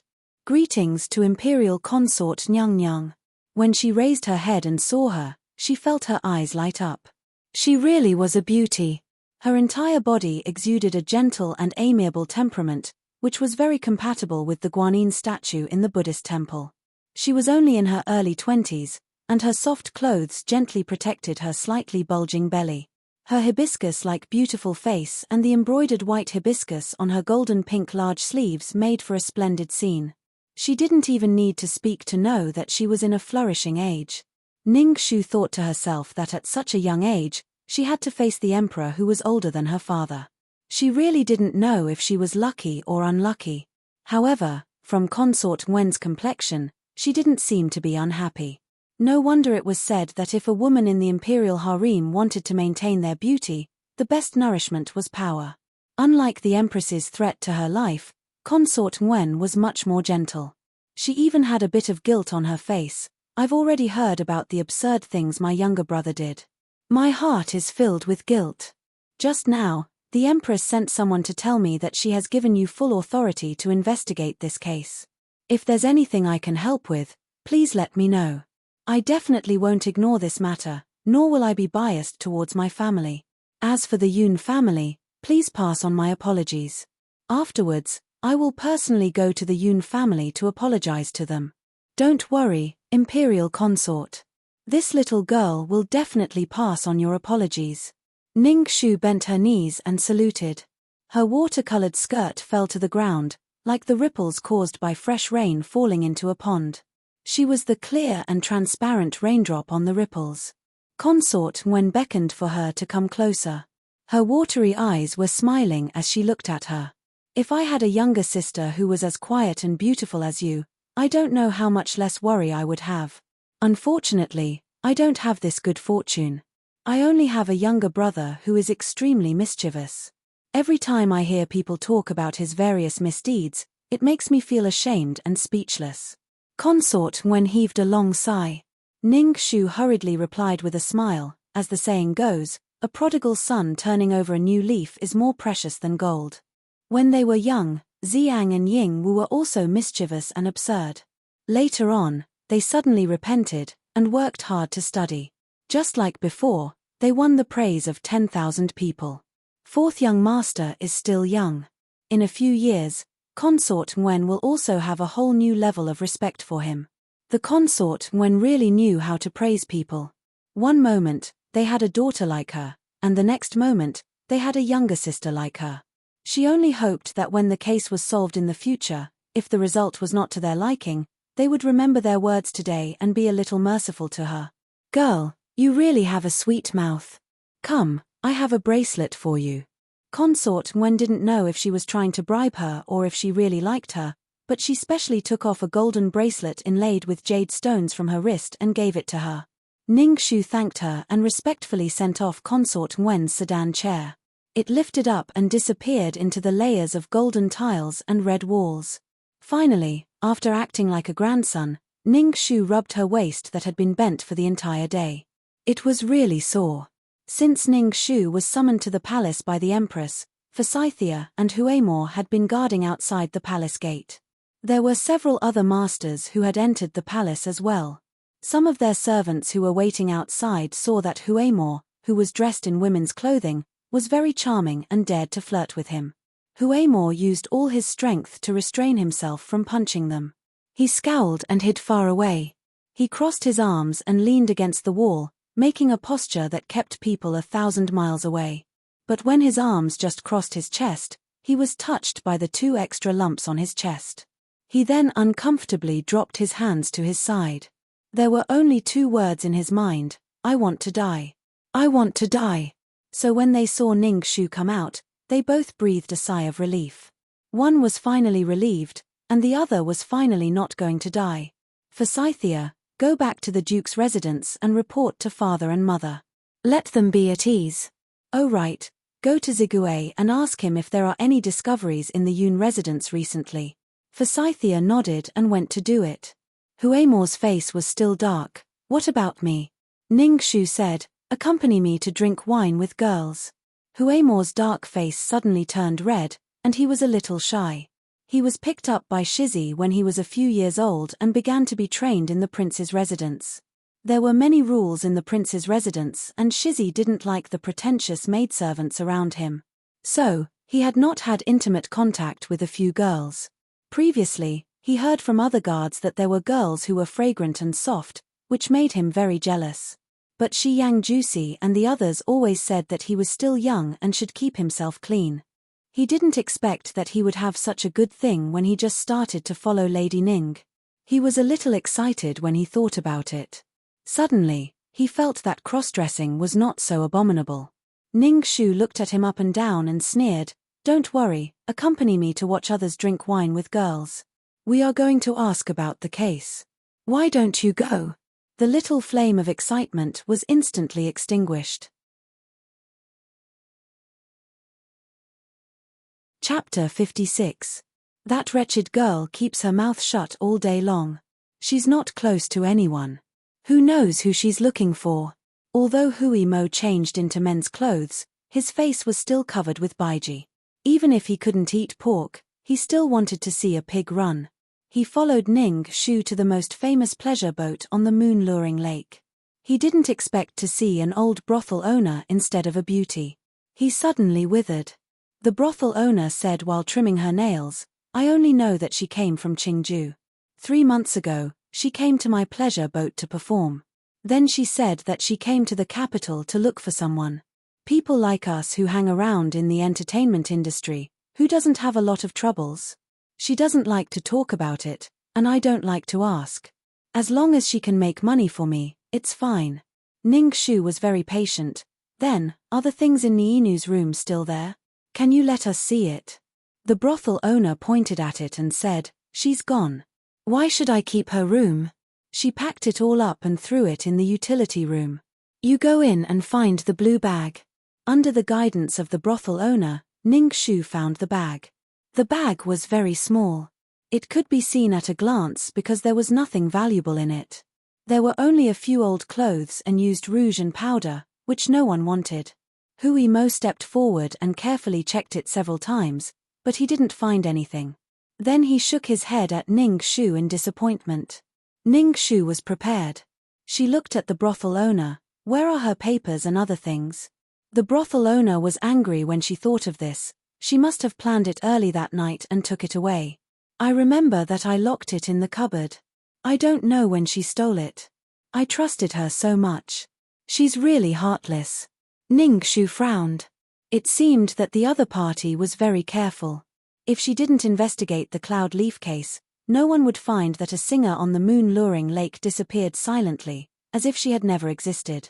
But this also reflected that Niinu was definitely hiding a huge secret, and it was very likely that she was the key to solving this case. She lowered her head and thought for a moment. Then, she remembered. "I remember last time I heard from my mother that she put her family heirloom as collateral with you. Can you let me have a look?" "All right, just you wait."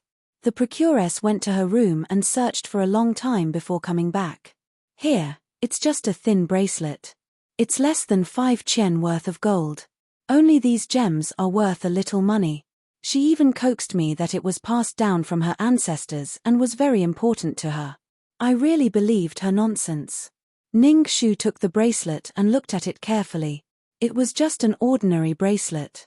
Poor people might treat it as a treasure, but in the capital, it was not enough. It was quite old, but the style was still somewhat exotic. However, he couldn't find out more information from it. Taking back the bracelet, the procuress said lazily, "That's all I know. If you want to know anything else, you can ask Chun Niang. I have more than a dozen girls on this boat, but I only saw her occasionally chatting with Niinu." "Then may I ask where Miss Chun Niang is?" Ning Shu was looking for her. The procuress said, "Just now, a very powerful master came to the lake. All the famous girls on the moon-embracing lake took the initiative to board his boat. Chun Niang was also among them." Ning Shu was curious. Who has such a big face? There were more than a dozen famous girls on the moon-embracing lake. How big of a show of extravagance was it to invite so many girls? When the god of wealth was mentioned, the procuress laughed. "It's not a big face, it's a big money. The imperial bodyguard who came only said one sentence, 'His master invited you. 100 taels per person. You don't need to do anything else. You only need to play the zither, sing and dance. If you are willing, come.'" When the girls heard this, they all rushed to board the boat. There were too many people, and one of them was almost squeezed into the lake. "Do you know who this master is? He is the richest man in the capital, Prince Ku. Ning Shu looked in the direction pointed by the procuress. Sure enough, she saw a gorgeous and dazzling big boat not far away. The word Ku on the boat was written in a flamboyant style. Especially the last stroke, it looked like a round copper coin. In contrast to the South Pacifying Lord's residence, Hui Mo's eyes were almost blinded by the golden light reflected from the boat. "Wow, it's so extravagant. It's so arrogant." Chapter 57. Ning Shu and Hui Mo took a small boat to the big ship and introduced themselves to the guard on the ship. The guard quickly reported back and put down a ladder to invite them up. Hui Mo respectfully followed behind Ning Shu. The big ship looked dazzling from the outside, but the inside was even more luxurious. It was comparable to a palace. It really lived up to its owner's reputation as the #1 dandy in the capital city. Prince Ku Xiao Jinglan was a weirdo in the capital city. He was Jin Sheng's youngest brother. 25 years ago, when the previous emperor passed away, he was just a few years old. After Jin Sheng ascended the throne, he was given the title of prince. He was the youngest and oldest prince in the dynasty. He was brought up by his elder sister, Princess Royal Xiao Mingxue. At the age of 16, he left the Princess Royal Mansion to stand on his own. Until now, he was only 30 years old. He had countless private properties under his name. The Chasing Clouds and Chasing Moon house was built by him. He was handsome and charming. There was a mole under his eye that made him look like he was crying. Countless brothels and young women were attracted to him. The reason why he refused to get married was that he was afraid that after he married, the tears of all the women in the capital city would soak the entire palace. The most ridiculous thing he did was to play music for 3 days and 3 nights in front of the theater of the most famous actress in the capital city, Xiao Hongyang. Jin Sheng had a headache because of him, so he could only let him be. However, although this King Ku was absurd, he had never done anything like bullying others and disregarding human lives. As a result, his reputation in the capital was quite good. Ningxu walked down the stairs. The 3rd Prince Xiao Yunyang, the 4th Prince Xiao Yunsu, and the 7th Prince Xiao Yunsen were also there. They accompanied Xiao Jinglan as they listened to music and chatted. Xiao Yunyang was the oldest and most prudent of the princes. He frowned all day long as if he was burdened with all the worries of the world. Don't you feel that the capital city is becoming more and more unpeaceful recently? Especially after Xiahou Shizi came to the capital city, this feeling became stronger. When has our imperial city ever been peaceful? 3rd elder brother, you don't have to be so bitter all the time. Today, we came to little imperial uncle's place to relax. Let's not talk about those things. Xiao Yun Su leaned back and rested his elbows on the couch. As he enjoyed the song and dance, he took a sip of the wine that the beauty beside him fed him. He casually said, I heard that Imperial Father summoned Xiahou Qing to the palace today to choose a consort for him. Because of this, little 13th specially begged old Princess Yu to put in a good word for her in front of Imperial Mother. The 13th princess was Xiao Zhongping, the 13th princess. Xiao Yunsen was only 15 years old and was the most playful of the princes. He would go wherever there was fun. He gossiped, 4th brother, I remember that your cousin, the 3rd miss of the Qi family, has also admired the heir of Xiahou for a long time. She has your mother as her backer, but I don't know who will win in the end. I feel that there will be new drama in our palace soon. This was what Ningxu heard when she stepped into the cabin. She couldn't help but smile in Schadenfreude. It seemed that Xiahou Qing would have a headache from now on.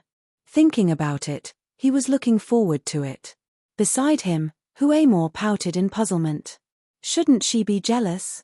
That night, he heard her confess her feelings to the heir of Xiahou Qing. Why did she look so interested in gossip now? Ah, women.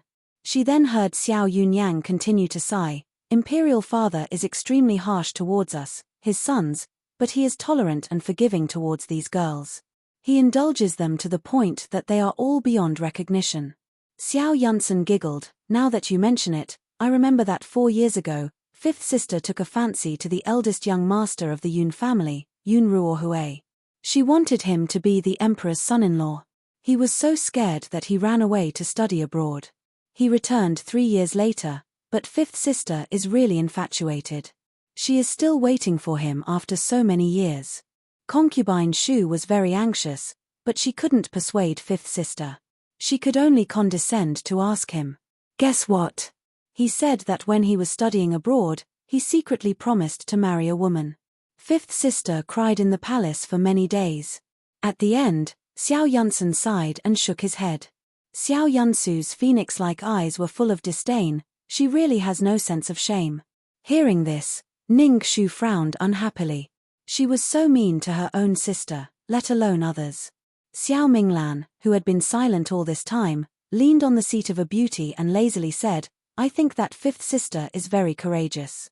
She has tried everything. She will never regret it in this life. How delightful. He laughed heartily. The beauties around him giggled and fed him wine. Ningxu had been waiting for a while. If she continued to listen, she would inevitably be suspected of eavesdropping. Thus, she took the initiative to salute, "Your Highnesses, please be at ease." Chapter 58. Finally noticing her presence, Xiao Minglan stood up from the group of beauties and looked at her curiously. "You are the pearl of Duke Ning's family, Ningxu that my nephew Yuni has been longing for?" Ningxu was speechless and smiled. "The former is correct, but the latter is wrong. Your Highness Prince Ku, please don't tease me. I am a woman who has been married 3 times, so I am not afraid. However, if I drag His Highness down and affect his future marriage, it will not be good." Xiao Minglan laughed out loud. Then, with a casual toss, the string of top-grade Eastern pearls in his hand flew towards Ningxu. "You are an interesting girl. Here, this string of Eastern pearls is yours." Ningxu caught it and felt that the pearls in her palm were huge and smooth. A rich family was indeed rich. Their gifts were different. This string of pearls was worth at least 1,000 taels of silver. It was enough to buy a house in the capital. Then she could only accept it.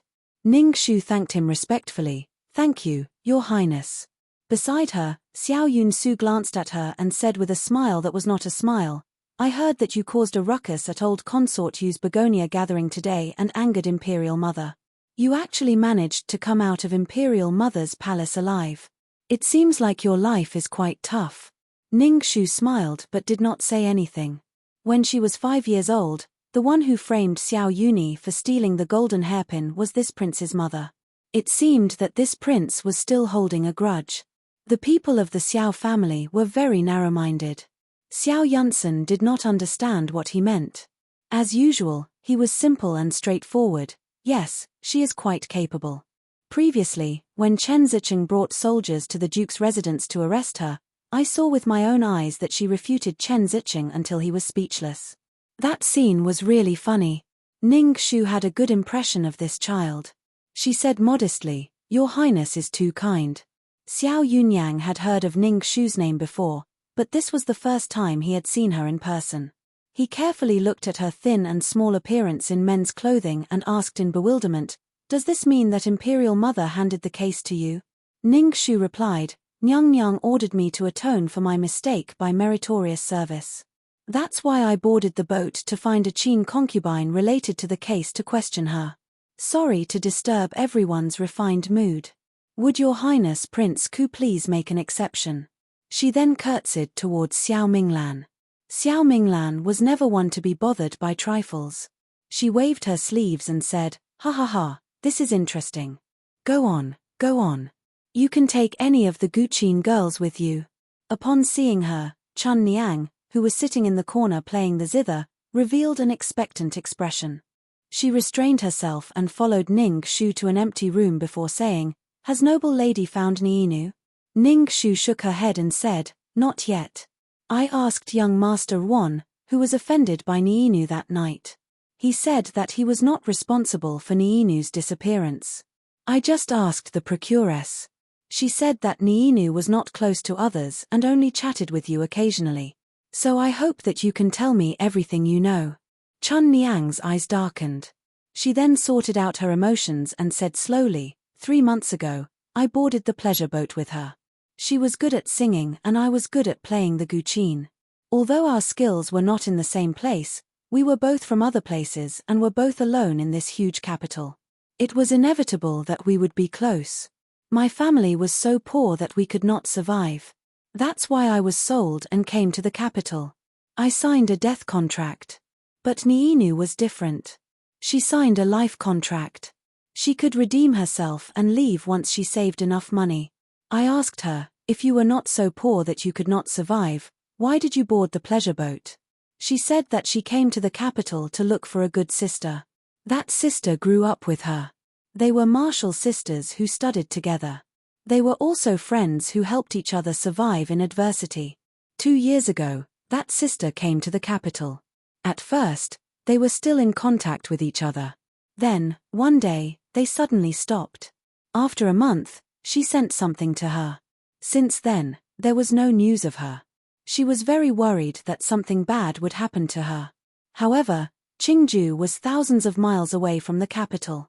Even if she worried, it would be useless. She saved money for a long time. Until 5 months ago, she finally saved enough money to redeem herself in Qingju. Then, she packed up her meager traveling expenses and came to the capital to look for someone.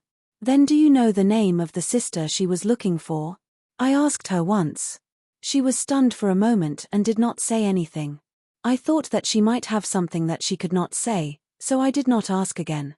If I had insisted on asking, perhaps now. Chun Niang's voice was choked with sobs.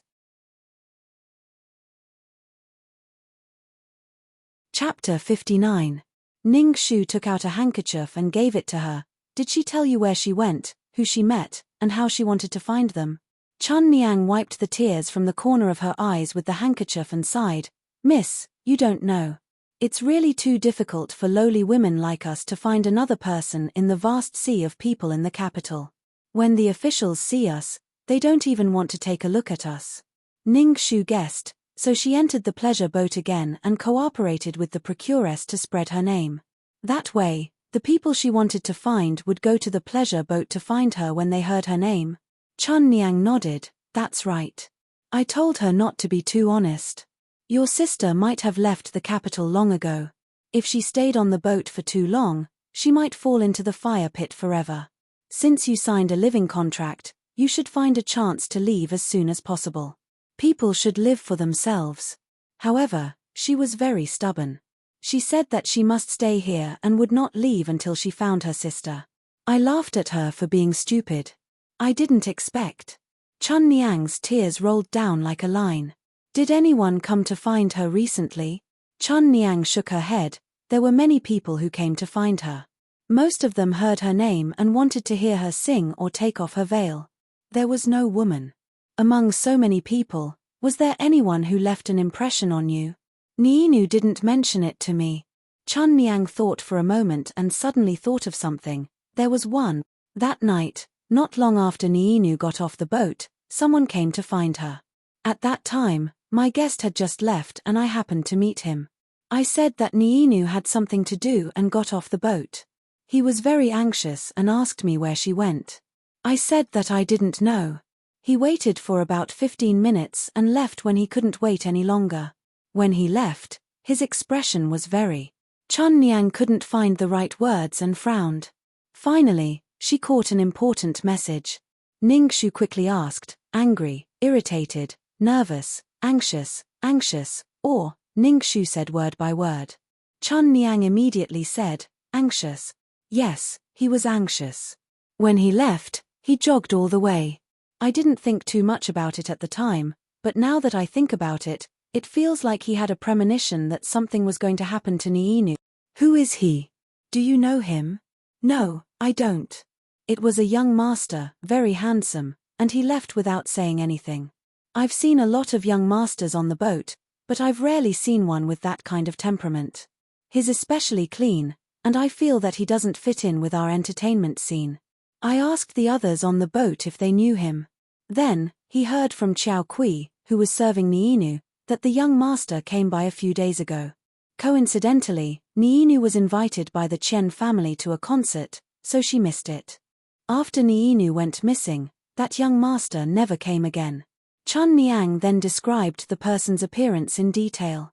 After listening to her description, something suddenly flashed through Ning Shu's mind. She was stunned for a moment. What's wrong with being a noble? Do you know that young master? Chun Niang asked. Ning Shu came back to her senses and said apologetically, it's nothing. I was just lost in thought for a moment. Do you have anything else you want to know? I've already told you everything I know. After Chun Niang finished, she was afraid that the men in front of her would be dissatisfied if they didn't get the money. So, she hurriedly wiped her tears and went outside to serve.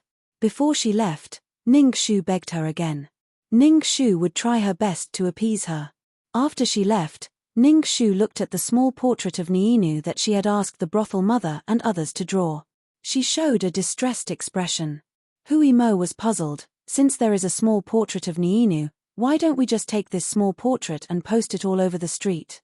Why do we have to check it one by one? Ning Shu sighed. It's not that simple. At that time, I was able to find Ruan Chang'an because of the red mole on his nose. But most people in the world don't have such distinctive features. Moreover, even the best artist can only draw a small portrait that is 60 to 70% similar. In our big capital, there are nearly 1 million people. There are at least a few dozen people who look similar. It's too blurry. He was born in Qingju. He set out to the capital 5 months ago. He traveled on a pleasure boat 3 months ago. He was good at singing. The identity of the sister he was looking for was unknown. She hadn't received any news for more than a year. How could she be sure that the sister must be in the capital? Half a month ago, she received a message. She got off the boat and went to the appointment without saying anything. When she left, she was very excited. How did she get in touch with the sister? After she left, there was a young master who looked for her. His identity was also unknown. Ning Shu dipped a little water and quietly wrote on the table. While writing, she sorted out the dead ends. When she wrote the last one, her fingertips paused. She drew a whole circle on it. Her clear eyes were full of deep thoughts. Then, she wrote the word Yun stroke by stroke. Why did the person Chun Niang mentioned look so similar to him?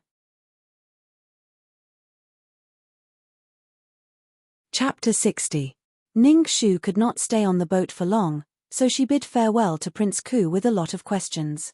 Perhaps they didn't believe that a little girl like her could solve such a big case, but these men didn't ask her what she had found out. Only Xiao Minglan said, "Little girl from the Ning family, let me know when you've solved the case so that this old man can kill some time." Ning Shu smiled and curtsied. She went back the way she came from. There was a female singer singing at the banquet. Her voice was lingering and moving. But the princes who were used to listening to heavenly music were not very satisfied. Xiao Yunsu said lazily, "This song is not bad, but singing these decadent songs is not very special. I heard that Niinu's voice on the moon-seizing lake was as ethereal as an immortal's. I didn't expect her to go missing before I even heard her.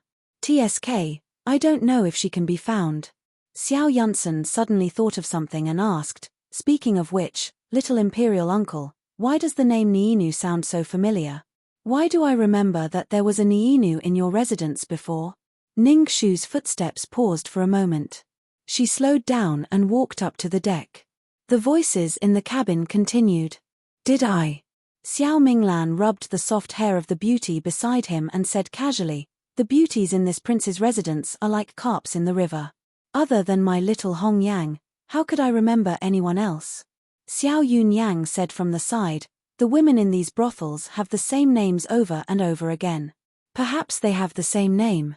Is that so?" Xiao Yunsen did not think much of it and continued to chat with the other princes. Speaking of which, sixth brother is really amazing. The bandits on Mount Yang Shi have been causing trouble for many years and have harmed many people. Imperial father has repeatedly sent troops. As Ning Shu went up to the deck, the voices in the cabin gradually faded away and then disappeared. The two returned to the small boat and returned to the shore. Today, the emperor was very strict with the princes. Xiao Yunyang and the others only dared to take a break for half a day. They did not dare to stay on Prince Ku's ship for too long. 2 hours later, the princes disembarked one after another and returned to their mansions. Xiao Yunsen, who had eaten a bellyful of fine wine from the western regions, smacked his lips and hummed a little tune as he leisurely jumped onto the shore. He called for the coachman and other attendants who had been waiting there for a long time. They helped him onto the carriage and hurried back to the palace before dark, so as to avoid being discovered by the emperor and being severely punished again. As soon as he boarded the carriage, he exclaimed in shock, "Ayo! This one is truly sorry to have disturbed your Highness 7. Ning Shu smiled and nodded at him in greeting. "In order not to disturb your Highness' return to the palace, this one will make a long story short. Just now on His Highness Prince Ku's ship, I accidentally heard you say that you had seen a Niinu in His Highness Prince Ku's residence. May I ask if that is the case?" Xiao Yunsen was a simple-minded person, and he was drunk, so he didn't think before he said, "Yes, I've seen her before. She sings very well, many times better than those on the boat." "May I ask your highness, when did you see her?" "Last year. The year before last. How can I remember clearly?" Xiao Yunsan waved his sleeves and said, "Probably 1 or 2 years ago. It's been a long time, but not recently." Ning Shu handed the small portrait of Niinu to him. "Then please take a look at this portrait, your highness. Do they look similar?" Xiao Yunsan frowned for a long time, then said, "It's been so long, who would remember? Don't those beauties in the musical house all look the same after putting on makeup? 1 or 2 years ago, the time did not match, so it was likely that they really did have the same name." Ning Shu smiled and jumped off the carriage. She cupped her hands at Xiao Yunsan. "Many thanks, your highness. Let's see you back to the palace." Chapter 61. Hui Mo asked, "Where are we going to investigate next?" Ning Shu thought for a moment and made a decision. "Let's go to the Ministry of Revenue first." Ning Shu turned around and left, but she saw Hui Mo standing in the same place and didn't follow her. She looked back at him in surprise. Hui Mo's face was irritable. "Don't you feed your horse? First, you made a scene at Prince Yu's residence, then you waited outside the palace for 3 hours. Then you came to the pleasure boat, then the big boat, and finally you waited by the lake until now. I say, Lady Ning, if you want the horse to run, you have to feed the horse first. Too ruthless, too ruthless." This Lady Ning looked soft and weak, but how could she run like a spinning top? In the past, when she was with the air, she didn't even feel so tired. Only the heavens knew how he had managed to survive on that ship that was filled with the aroma of delicious food and wine. Every day felt like a year. Ning Shu laughed. She didn't have a good life in her previous life. She was used to being hungry and forgot about this. She hurriedly said, sorry, I know a very delicious wonton shop nearby. It has been passed down for generations. I will treat you to 3 big bowls of wonton as an apology." After all, she still had to rely on the horse's strength later, so she couldn't treat it too harshly. Such a good and free horse, after losing one, Xiaoho Qing wouldn't lend her a second one. Soon, the two sat in front of the wonton shop. The shop's business was very good. The boss knew Ning Shu, so he reluctantly squeezed out 2 seats for them. After eating 3 bowls of wonton, Hui Mo put down the bowl with satisfaction. He sighed and wiped his mouth. "Why are we going to the Ministry of Revenue?" Ning Shu had also just finished her second bowl and slowly said, "She left for the capital 5 months ago. Everyone who enters the capital has to be checked at the city gates. After the guards at the city gates confirm their identity, they will be registered and sent to the Ministry of Revenue for their records. All the things that can prove her identity on the pleasure boat are gone. Now we can only go to the Ministry of Revenue to try our luck and see if we can find any clues." When she saw that Hui Mo was no longer eating, she smiled and got up. "Are you full? Then let's go." Hui Mo let out a wail and had to accept his fate and continue to the next station. When they arrived at the Ministry of Revenue, it was already completely dark. Fortunately, the Ministry of Revenue had arranged for people to be on night duty. Since they had already obtained the Empress's approval to investigate the case, Ning Shu didn't need to hide her identity. She directly handed over Duke Ning's token and the bailiff on night duty let them pass. Originally, Huemore thought that it would take at most 2 to 4 hours to find out the truth, but he didn't expect that the more he investigated, the more serious Ning Shu's face became. Then, they spent the whole night investigating until dawn. The morning bell of the WN for temple in the suburbs had already rung. Only then did he take sluggish steps out of the main gate of the Ministry of Revenue. There was only one feeling: his brain was about to explode. He stared numbly at Ning Shu, who was walking in front of him with furrowed brows and deep in thought. Not a human, not a human. He had finally found a second person who looked like the Crown Prince. These people were not human. A whole night of hard work did not help Ning Shu in the slightest. Instead, it made her even more confused when she found out the information. It was as if she had peeled off a mystery with great difficulty, but it was followed by another mystery, and then she opened it up again and again. How could it be like this? She rubbed her tired temples and decided to go back and rest for a while. When she woke up, she would reorganize her thoughts. Suddenly, she saw Zigui rushing over in a hurry. Ningxu immediately became alert. Something happened. Zigui was a secret guard and would not easily leave the Yun residence if there was nothing wrong. Miss, the blood letter appeared again. This time, it was a word absolute. Zigui's face was very tense. He pursed his lips and added, "This time, I saw it with my own eyes." Blood suddenly seeped out from the ground and then slowly condensed together to form the blood letter. There was no one around.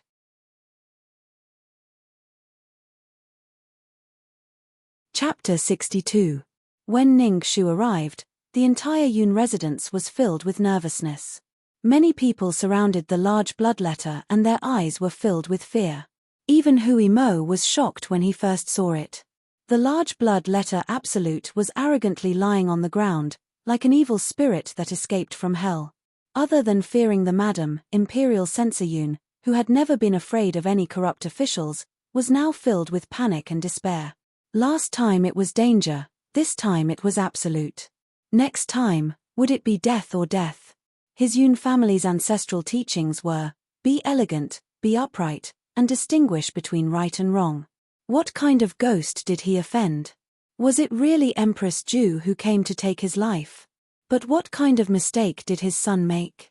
Madame Yun, who had always been valiant, stood in front of Cloud Leaf's bed, quietly not saying a word until she saw Ningxu appear. She suddenly jumped up. You're here. Quickly come and take a look. What is going on? Why is it like this? Since you can find Wan Chang'an, you must be able to decipher these things, right? Who is the one who is pretending to be a ghost? Hurry, hurry. When she said the last sentence, she tightly grasped Ningxu's sleeve and cried. Madame Yun cried and cried until she collapsed. Yun Ruohui immediately helped her up and then sent her to the East Warm Pavilion to rest with Imperial Censor Yun. The ground that Madame Yun was holding did not hurt, but it was boiling hot. Ningxu silently lowered her head to look at the large blood letter that appeared on the ground without anyone noticing. How long ago was the ground swept? She asked. After a long while, a brave servant girl stood up and sobbed, reporting to Lady Ning, half an hour ago, this servant personally swept the ground. After cleaning, there was really nothing on the ground. Qing Mai and Qing, you can testify for me, this servant has nothing to do with this. Ningxu raised her hand, indicating for her not to make a sound. Then, her cold and calm gaze slowly swept over everyone's faces. It swept over these servant girls, swept over Imperial Censor Yun, Madame Yun, Yun Ruohui, and finally landed on the unconscious Cloudleaf on the couch. So, you feel like you've reached a bottleneck. The nights in the South Pacifying King's mansion were always warmer than other places. The gurgling water flowed from the bamboo pipes into the bamboo mirror, which was then scooped up by Xiahou Qing and slowly poured into the wind mantis. Tonight, Xiahou Qing did not wear his fox fur coat. He only wore a black cloak on the outside. Under the candlelight, the red plum blossoms on his snow-white neck looked like blood. The red plum blossom on his neck was too eye-catching, almost causing her to be lost in thought. Yes. She took off the veil hat on her head and handed it to the servant girl. Then, she sat opposite Xiahou Qing and sighed. Her expression was a little distressed, and she told him what she had discovered in the past 2 days. According to Chun Niang, Niinu set out to the capital 5 months ago. According to the distance between Qingju and the capital, it would take at least 5 days and at most half a month to arrive. However, I searched the Ministry of Revenue for more than 2 hours and found a total of 247 people who came to the capital from Qingju in the past 6 months. Among them, none of them were called Niinu. However, I did find this living contract signed by her and the brothel mother of the pleasure boat in the musical house's register. The signature was, Niinu, December 10th, year 24 of natural selection. When I found this, I felt very strange, so I continued to search, starting from the most recent time. I searched the Ministry of Revenue with Huemore for an entire night and finally found her name and time of arrival, May, year 23 of natural selection. This means that she arrived in the capital 2 years ago. Why would Niinu lie to Chun Niang about this matter? Also, she has been in the capital for nearly 2 years. Why did she only start to look for people recently? Where was she during the blank period of more than a year?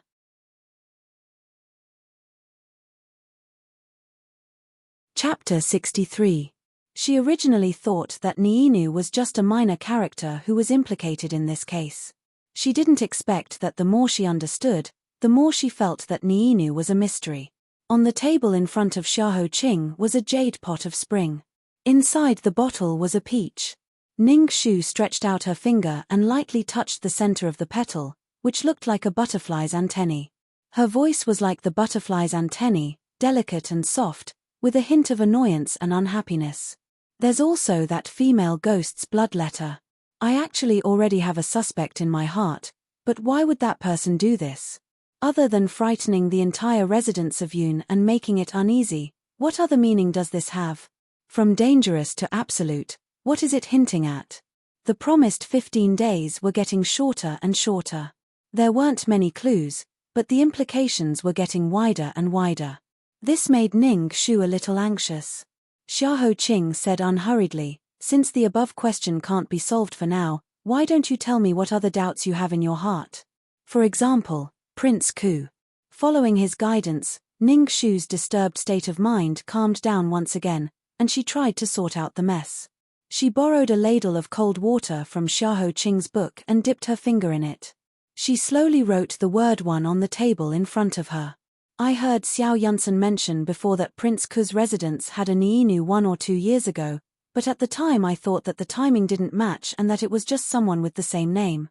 Now it seems that there's a big mystery behind it.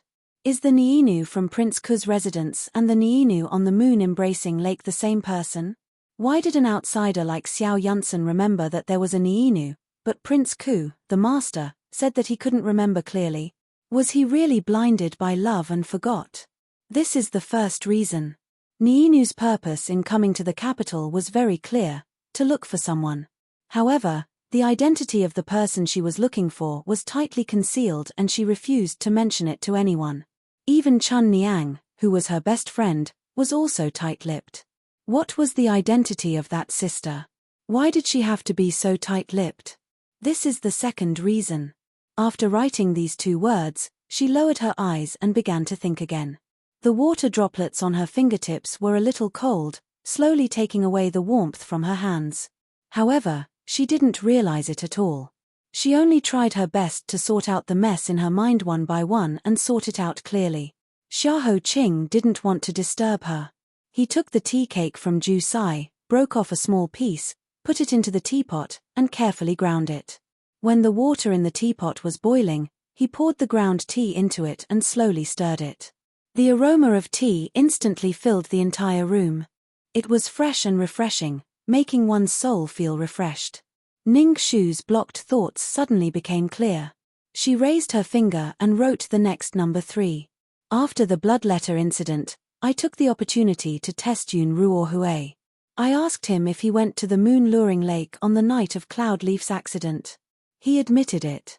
The reason was that he heard that Cloud Leaf went there to compete in poetry. He was afraid that it would cause trouble, so he went to check on the situation. He didn't expect to run into a servant who said that Cloud Leaf was missing, so he went to the boat to ask. As for the previous time, he gave the explanation that he heard Niinu's beautiful singing. That day, he passed by and wanted to have a feast for his ears. He didn't expect that Niinu would be taken away by someone else. At first, his explanation sounded reasonable, but there was a loophole. Even if he went to the boat to look for someone, when he heard that Cloud Leaf and Niinu weren't there, he should have immediately gotten off the boat and continued to look for them. Why did he have to wait there for a full 15 minutes? He was a well-known fine young master in the capital. How could he have a connection with a prostitute? This is the third reason.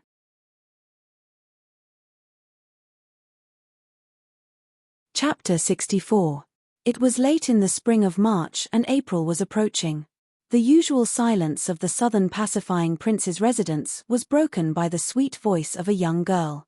Regarding this change, Xiahou Qing slightly frowned and said indifferently, "Your 3 points of suspicion all revolve around Niinu." Ning Xu nodded her head after he guessed correctly. Yes, I want to investigate her background. Maybe it will help solve the case. Xiahou Qing casually replied, then go investigate. Ning Shu still had a problem. First, we need to investigate the first doubt.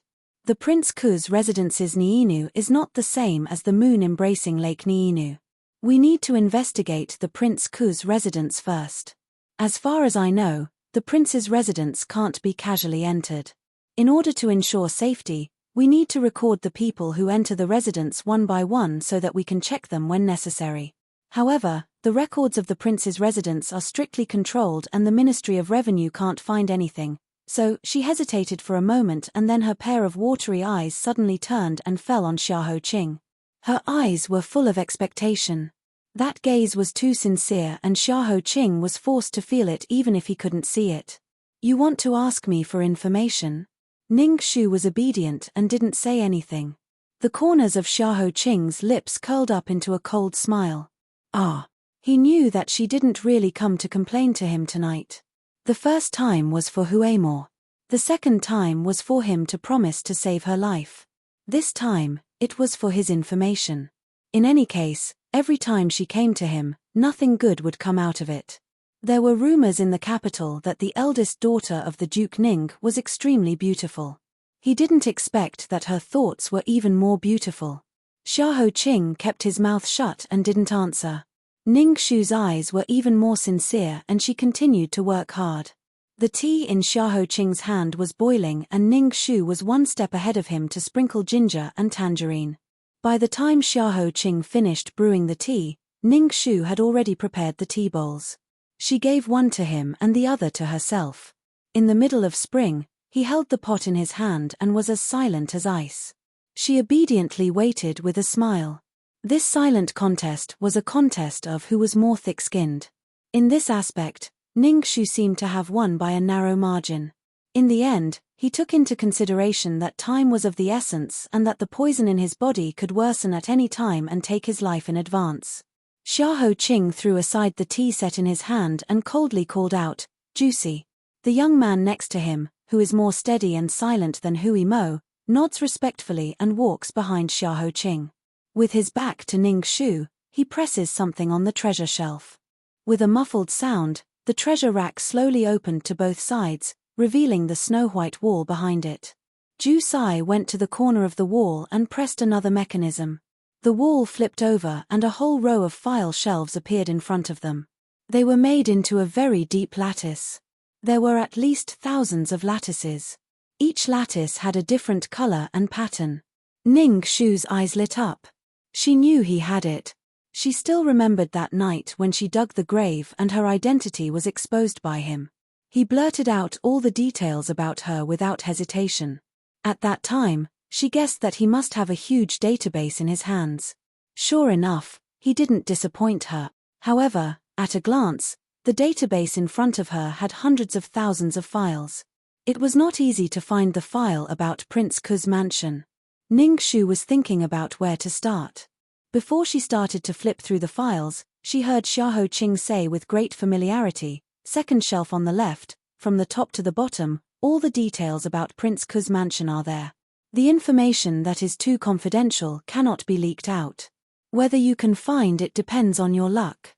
See for yourself."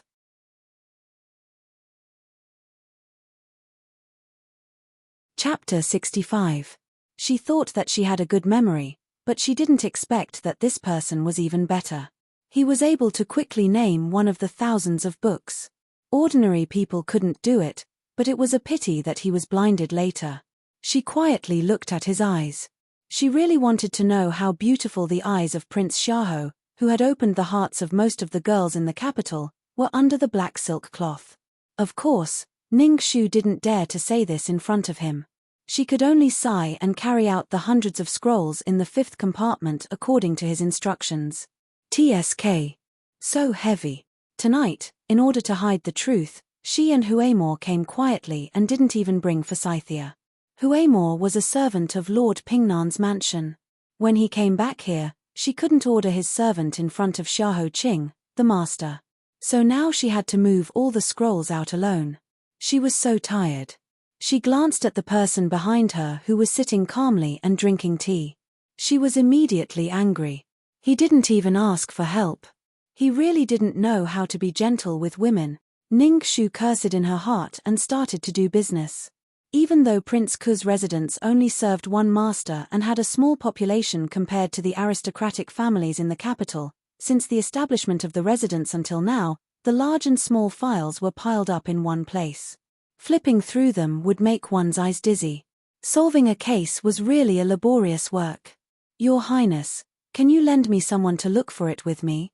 After all, I spent the whole night in the Ministry of Revenue to investigate the case.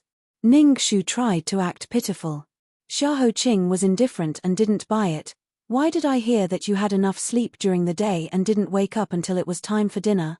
It's reasonable to say that you should be full of energy at this moment. You can do it alone. Ning Shu only had 2 words left in her mind: accept her fate.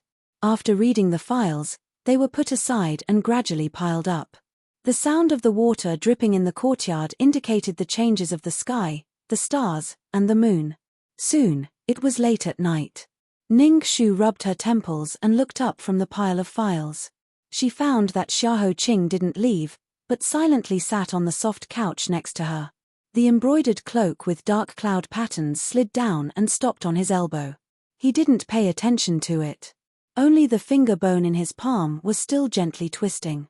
The sparrow he raised was already fast asleep on his shoulder. He just sat there quietly under the window, motionless, like an immortal made of ice. Ning Shu whispered, "It's so late, Your Highness, don't go to bed." Xiahou Qing said slowly, "What's the rush? You'll have plenty of time to sleep after I die." "What did you find?" Ning Shu shook her head. "Not yet, but it should be soon." After listening, Xiahou Qing nodded slightly and continued to be silent. In front of his eyes was still the deathly stillness of the ink-like darkness. In his ears, he heard the faint sound of a book being flipped, the girl's shallow and even breathing, and the light rustling of her clothes when she occasionally stopped to rub her temples to refresh herself. He deliberately didn't let Ju Sai and Huemore help her. This woman was like the sparrow he raised on the shelf. She looked obedient and harmless, but in fact, if he didn't feed her enough, her sharp beak would peck his palm. She dared to plot against him again and again. If he didn't give her some bitter fruit, she would be more unscrupulous in the future. Ning Shu suddenly raised her head from a scroll, her eyes extremely bright. She waited until the end of the hourglass mark had passed before she raised her head. Niinu really appeared in Prince Ku's mansion. I found this record. On the 17th of May, the 23rd year of Tianzi, Song Niinu entered Prince Ku's mansion. On the 22nd of July, she left the mansion.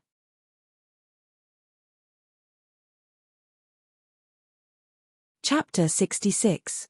The file also recorded that Niinu's age and appearance at the time, which matched the Niinu at Moon Seizing Lake. It seemed like the night's work had not been in vain.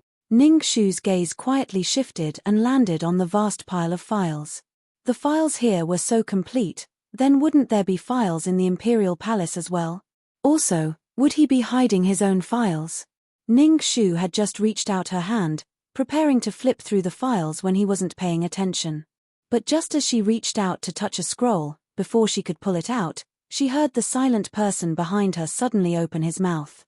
His voice was slow and low, with hidden killing intent. "Don't randomly flip through it. Be careful. The more you know, the faster you die." Qiao Er's extended claw immediately retracted. Ning Shu pursed her lips and decided not to provoke him. "I want to investigate Yun Ruohui again." Xiahou Qing pointed at another file for her. Ning Shu moved it over and continued to flip through it. The tiredness from the past few days of rushing about unknowingly caused her to fall asleep while leaning against the pile of files. When she woke up, the sky was already bright. The bird on Xiahou Qing's shoulder had already woken up and lively flew to her elbow, chirping crisply. Ning Shu woke up and found that her body was not cold. She didn't know when, but someone had covered her with a blanket. She raised her head and saw that Xiahou Qing had not gone to bed yet. One of his hands was propped up on his head as he leaned against the soft couch and slept through the night. His breathing was even and it seemed like he had not woken up yet. Ning Shu quietly walked over and bent one knee to look at him. She didn't know why, but she didn't dare to make a sound at that moment. Her gaze fell on his other hand. The ivory bone in his palm was faintly discernible between his slender fingers. Even though he was asleep, he was still holding on to this thing. Ning Shu's heart was filled with curiosity. She carefully reached out her hand and tried to hook the bone out from between his fingers. But just as she touched the corner of the bone, his palm suddenly tightened and grabbed her fingers. His other hand was like the wind and like a dragon, instantly bringing her slender neck into his palm. Oh! Ning Shu subconsciously groaned in pain. She wanted to open her mouth, but no sound came out. Ju Sai heard the commotion and rushed over. He didn't expect to see this scene as soon as he entered the room. His Shizzy was holding Lady Ning's hand with one hand and her neck with the other. The distance between them was so close that their breaths were just inches apart. If someone were to walk over and give him a gentle push, if it was Hui Mo who came in, he would have already made a fuss. However, he was Ju Sai. He lowered his eyes and calmly reported, "Master, it's Lady Ning." Xiahou Qing was already awake. He frowned and loosened his grip on the neck that was about to be broken. He pushed the person away and said coldly, "What are you doing?" The air that she had not breathed in for a long time finally entered her lungs again. Ning Shu rubbed her aching neck and used her loud voice to hide her guilty conscience. "I just wanted to thank you for draping the blanket over me last night so that I wouldn't catch a cold. It was too painful. No wonder people said that a sleeping lion couldn't be touched. Who knows when it would wake up, it would be bitten to death." Xiahou Qing put the palm bone into his sleeve and said expressionlessly, "Oh, it's Ju Sai who was meddling. What does it have to do with me?" Ju Sai was stunned for a moment and bowed his head respectfully. "It's me who was meddling. I know I was wrong." Ning Shu, Xiahou Qing got up and Ju Sai went forward to tidy his clothes. Noticing that Ning Shu was still standing there, Xiahou Qing's face was expressionless. He said quietly, "You should have found the thing you wanted to find. Why are you still here?" He had already asked her to leave. If she continued to stay, she would have no face. Ning Shu angrily walked back to the pile of files. She picked up Yun Ruohui's file and read it quickly. She didn't even say goodbye and left directly. After she left, Ju Sai asked if he was going to wash up and eat. Xiahou Qing paused and said, "Call Hui Mo here." "Yes."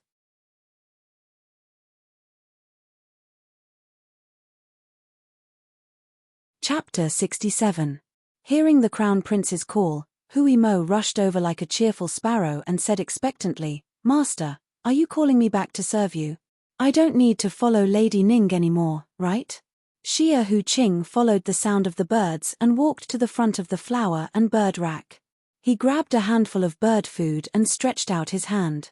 Two tender yellow sparrows flew over and used their tender red beaks to peck and play in his palm. Xiahou Qing felt the soft life in his palm and said faintly, "Continue to follow her. You don't need to go back until this case is over. Also, remind her to take a look at Phoenix Terrace when she has time." Hearing this, Hui Mo's incomparably cheerful face suddenly collapsed. He was indescribably sad and miserable. "Do you really want me to go? Can I not go?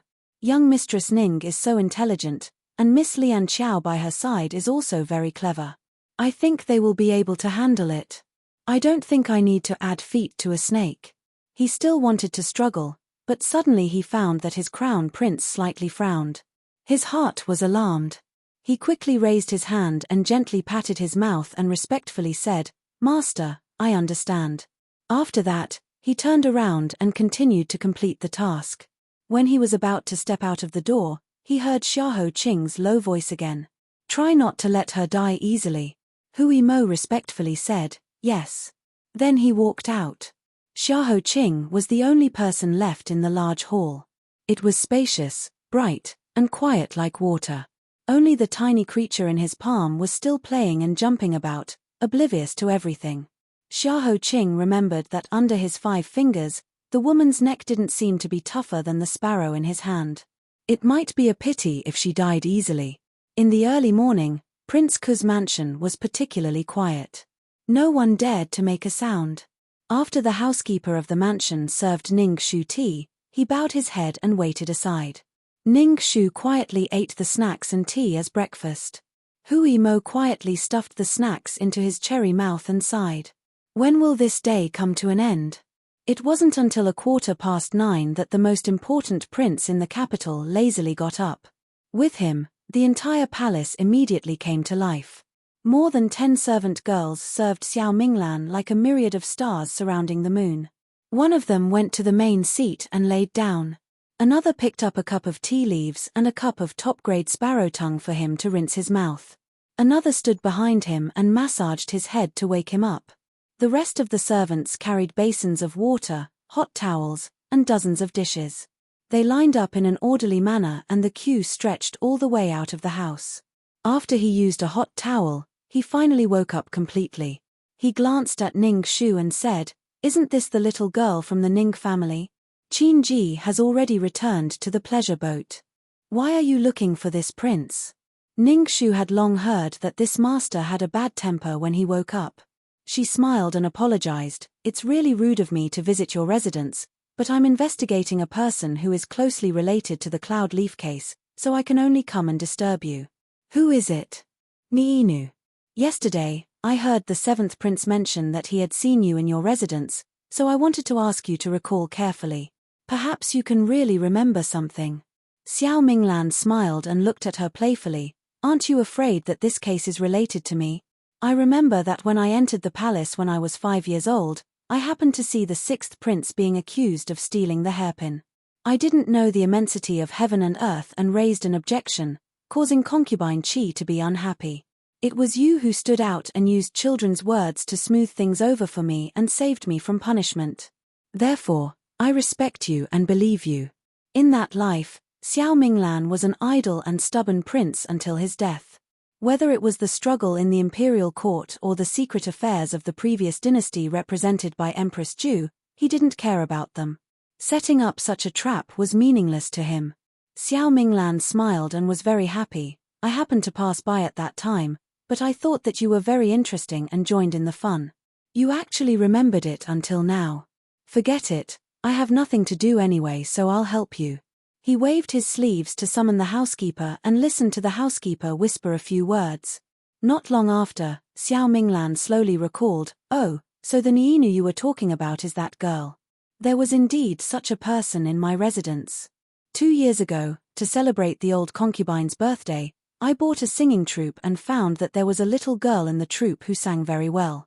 At that time, I wanted to make someone happy, so I asked her to teach me how to sing. That girl worked very hard and sang until her voice was out.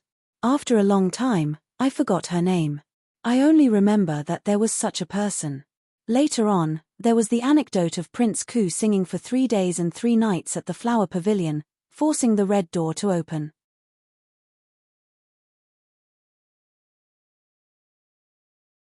Chapter 68. Ning Shu said, "At that time, you were learning songs from her every day. You should have had a lot of contact with her. May I ask if your highness still has any impression of her?" Xiao Minglan had almost recalled, that girl was interesting. She insisted on singing even when her voice was broken. I asked her if she was working so hard for something. She said that she came to the capital to look for someone. She wanted me to write a note for her to ask the Yamen. It was just a small matter. I wrote a note for her. That girl thanked me profusely. After a few days, I inadvertently asked her if she had found the person. She said that she had found the person, but he was already dead. Later on, after the old concubine's birthday celebration and the person I wanted to coax, I let the troupe out. Did she say who she was looking for at that time? Sister or something like that? I can't remember clearly. Then where did she go after leaving your prince's mansion? You go to find the 3rd prince. He bought the troupe that he liked. Before leaving Prince Ku's mansion, Xiao Minglan ordered the housekeeper to give her the name list of the troupe and the details of the troupe leader. Ning Shu thanked her and left. After leaving the prince's mansion, Hui Mo muttered, "This Niinu is really strange. 2 years ago, she said that she had found the person, but he was already dead. After such a long time, she appeared again and continued to look for him. Could it be that she had found the wrong person? There is also the 3rd prince, Xiao Yunyang. At that time, the seventh prince mentioned that he had seen Niinu. It was Xiao Yunyang who immediately picked her up. He told him not to think too much. But he obviously bought the person he liked. I feel that the third prince is very suspicious. Ningxu was not anxious. After a short period of confusion yesterday, she had quickly adjusted herself. She was even a little hot-blooded to fight. Now, I am not afraid of more problems. I am only afraid of fewer problems. The more clues we have, the more likely it is to solve the case. Let's go and have lunch. We will call for Scythia and split into 3 groups. It was already the 6th day. The deadline of 15 days was less than 10 days. There was not much spring rain in the capital, so the next rain was very precious. As soon as the pearl-like raindrops fell, the white pears all over the streets danced. The people all found shelter from the rain and gathered together to smile and admire the flowers and the rain as they chatted. The entire city was filled with the light and refreshing fragrance of the watery pears. However, the joy elsewhere had nothing to do with the Yun residents. A maidservant of the Yun family held an umbrella and welcomed Ning Shu into the mansion. She walked through several red doors, made a turn, and went through a long corridor to Cloudleaf's courtyard. Along the way, they didn't see many people. Occasionally, they saw a few servants, but they hurriedly saluted Ning Shu and walked away quickly. The rain gradually became heavier, and the sound of the raindrops hitting the blue tiles was particularly clear. Other than the sound of the rain, there was only the sound of the medicine being boiled on the medicine stove. There was nothing else in the courtyard. Ning Shu looked into the room through the window lattice. Yun Ruohui was guarding by Cloudleaf's side. Perhaps because he was tired, he supported his head with one hand and leaned against the side of the bed. Beside him, the housekeeper mother said softly, "Last night, young master vomited blood again. It was the eldest young master who took care of him and guarded him the whole night." Ning Shu nodded and looked at the unconscious Cloudleaf on the bed. Because of the poison, his face was deathly pale and there was no trace of blood. 2 months ago, when they first met in the Plum Mountain, the peach blossoms had withered in the blink of an eye. The person who used to have bright and pure eyes now seemed to be a different person. She couldn't see the sincerity and straightforwardness of that day. Only the 4 small blood-red plum petals on the side of his neck were quietly blooming. It made Ning Shu think of the red spider lilies that bloomed at the gates of hell. They looked beautiful and dazzling, but in fact, they were the claws of the tortured evil spirits in the purgatory. They reached up from the 18 levels of hell and invited every ghost to accompany them. Ning Shu suddenly thought of Xiaoho Qing. It was different from Cloudleaf's emergency. At that time, he was 10 years old and watched the petals in the mirror slowly take away his 5 senses and 6 senses. He went from not being able to smell the world to not being able to taste the bitterness and sweetness. Day after day, year after year, for a whole 10 years, he couldn't even see last year. How would he feel? Panic, fear, anxiety, worry, anger, despair, unwillingness, collapse. Among them, did he experience them one by one? Then he took them and beat them day and night into a thick shell, indifferent and indestructible. Ning Shu was stunned for a moment. Suddenly, she heard a few whispers. She came back to her senses and looked at Yun Ruohui, who was trapped in a nightmare. She didn't know what he was dreaming of, but the young master who was always gentle like jade was now tense. His tightly knitted eyebrows were full of panic, loss, and panic. Beads of cold sweat kept rolling down his forehead. "No, father, let her go, let her go." Ning Shu was slightly surprised. She leaned closer to listen. Yun Ruohui's lips trembled violently. Suddenly, he took a deep breath and his voice became extremely sad. "Don't blame me, you shouldn't have come." Nyan-boom. Spring thunder suddenly sounded in the sky. Yun Ruohui was suddenly awakened.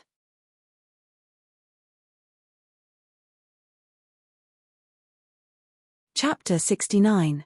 Yun Ruohui abruptly opened his eyes, as if he had not yet pulled himself out of the nightmare.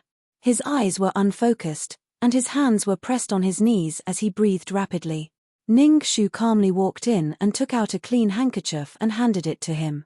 She asked in a low voice, "Is the eldest young master sick?" Yun Ruohui took it and nodded his head in thanks. He wiped the sweat off his forehead and restored his clean and gentle face. He stood up and smiled slightly. I was just dreaming of some things from the past and lost myself for a moment. Just now, did I say anything nonsense? Ningxu calmly shook her head. It was raining heavily outside. I didn't hear clearly. Yun Ruohui turned his head and looked. He stood up and walked out of the room. Looking at the curtain of rain outside, he muttered, "It's raining so heavily." Ningxu followed and looked at him with a smile. I heard that the eldest young master was traveling a few years ago and went to many places. On the way, he met a woman who entrusted her life to him. Ningxu admired and envied him. I just haven't heard the eldest young master mention it yet. Yun Ruohui quietly looked at the curtain of rain in a daze. After a long time, he sighed emotionally. Yes, it's been a few years. Today, he wore a sky-blue robe with moon gauze on the outside. It was swept up by the wind, cold and lonely. He stood under the eaves and didn't care about the wind and rain soaking his clothes. The first time I met her, it was also raining. It was the third day I had just arrived in Jiangnan. It was different from the capital. The rain in Jiangnan came without warning. One moment the sky was high and far, the next moment it was drizzling like cotton. I had just arrived in Jiangnan and was completely unprepared. I was drenched from head to toe. I hurriedly looked for shelter and accidentally bumped into her. She was holding a lotus leaf, and the green plum blossoms were scattered on the ground. The paper umbrella was also swept away by the wind. Her hair was wet and she stared at me and yelled for compensation. A smile gradually appeared on his face as he fell into a distant memory. Coincidentally, I didn't bring my purse that day and couldn't find a single copper coin on me. I was so embarrassed that I wanted to ask her to follow me back to the inn to withdraw money. She suddenly took 3 steps back and looked at me suspiciously. "Are you going to tell me that I'm really ashamed and didn't bring any money and that I'll have to trouble Miss to come back with me to get some money?" I said. "Ah, how did you guess?" She sneered and looked at me, then shouted, "Come quickly, gentlemen. There's someone here who looks like a human and a dog. He's a kidnapper." I was stunned. Then, I saw more than a dozen villagers surrounding me with wooden sticks and poles. They wanted to take me to the yamen. I tried to explain, but no one believed me. When I turned around, she had already run away. Then I was locked up in the yamen for a night. It was too embarrassing. I've never. He shook his head and laughed softly. His jade-like face was especially handsome. She could tell that being locked up in the yamen was very hard, but his memories were very sweet. Ningxu, who was in the audience, was also affected by his emotions. Her lips curved into a smile. The second time we met was also an accident. That day, I made an appointment with a new friend to give him a painting to admire. We met at Brocade Weaving Pavilion. That day, there were many guests at Brocade Weaving Pavilion. As I was walking down the stairs, I was pushed by someone. I lost my grip on the painting and fell down the stairs. Just as I was worried that I might lose the painting, I heard a clear scream from downstairs. I stood at the top of the stairs and looked down. A woman wearing a scarlet dress was holding the painting in one hand and covering her head with the other. She was crying out in pain. When I looked down at her, she also looked up at me. I recognized her at a glance. It was her again. Ningxu smiled faintly. It seems that it was fate. Yes. Although I've read thousands of books, I've never believed that there's such a thing as the golden wind and the jade dew. When they meet, it's better than countless things in the world. But at that moment, I knew that it was fate. Because of the pain, her eyes were red. She glared at me with anger and grievance. I don't know why, but my heart didn't know how to beat. I hurriedly ran down the stairs to apologize to her. She said, "Why is it you again, you kidnapper? Why did your master let you out to harm people?" I tried my best to explain to her, "I'm really not a kidnapper. Last time, you misunderstood. This time, I'll pay for all your medical expenses." Then I went to look for my purse, but it was gone. I thought that the person on the stairs might have been a pickpocket who deliberately bumped into me to steal money. Helpless, I could only tell her, "I'll give you this painting as compensation." She opened her eyes wide. I thought you were a kidnapper, but I didn't expect you to be a swindler. How much can a tattered painting be worth? She thought for a moment and said, forget it. It's better than nothing. At least I can sell it for 3 or 5 copper coins. I chased after her and asked for her name. She said, my name is Bad Luck when I meet you. I'll have to trouble you to stay away from me. Later, I found out that she didn't sell the painting. Because when she opened it, she found that the painting was of her. After that, I found out that she was an unregistered courtesan at Brocade Weaving Pavilion. She asked for money because several of the girls in the pavilion caught a cold. The brothel mistress wouldn't give her a single copper coin. Ning Shu listened attentively and asked, and then? His expression suddenly became complicated. Another bolt of lightning came from the horizon, and the rain became even heavier. His clothes were completely soaked, but he didn't care at all. After a long time, he closed his eyes, his long eyelashes trembling. She's dead.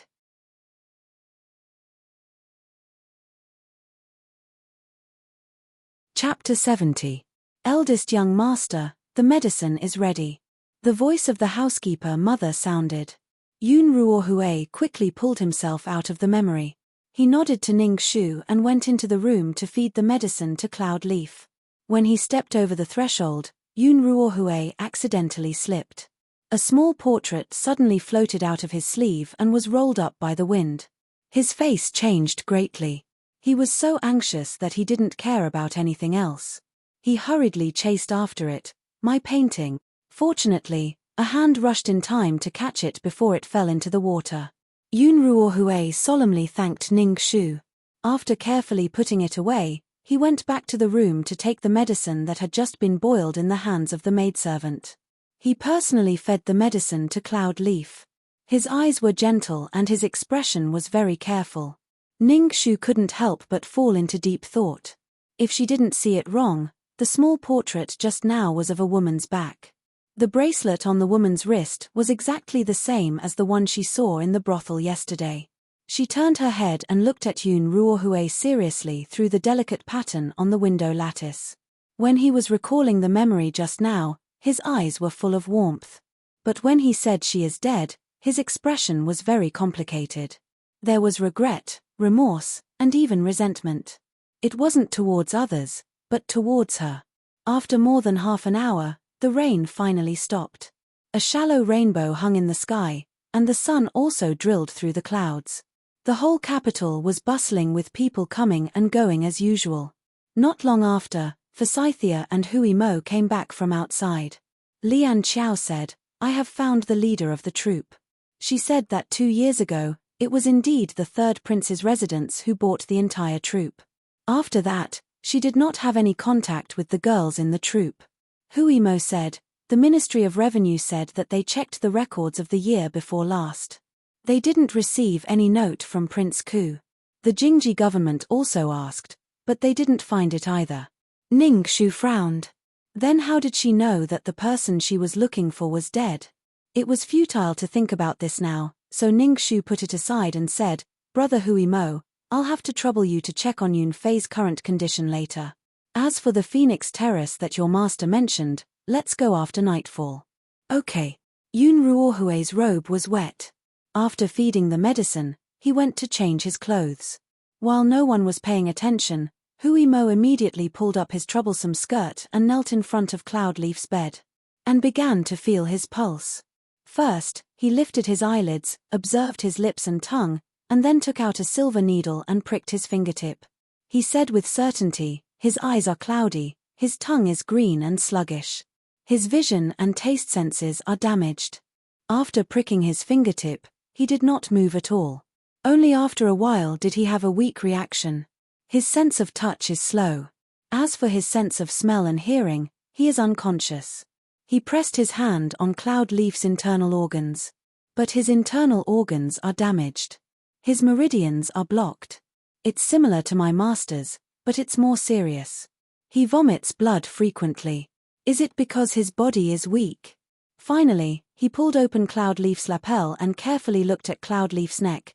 The shape, color, and position of the 4 plum blossoms are exactly the same as the one on my master's neck. It should be the kiss of the plum blossoms. His condition is stable, but I'm afraid it's too late to save him. Ning Shu immediately flattered him and smiled. Brother Hui Mo, you're really good at both the pen and the sword. You're very skillful. Hui Mo was very proud. You haven't seen my master. He's omnipotent.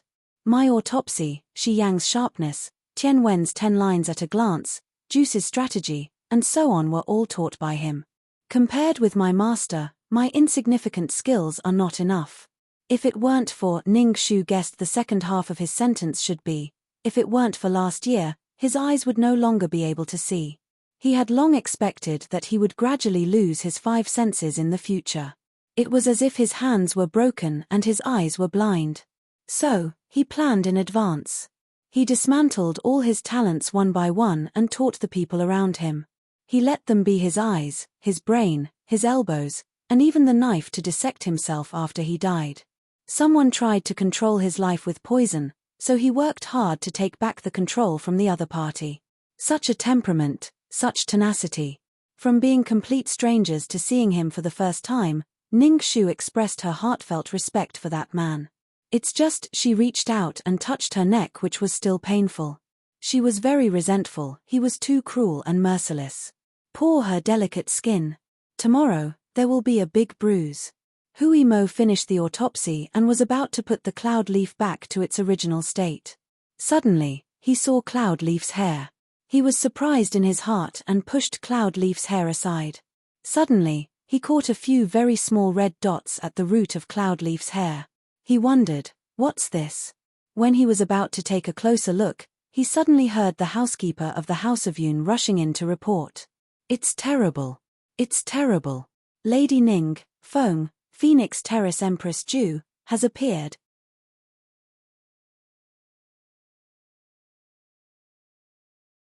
Chapter 71.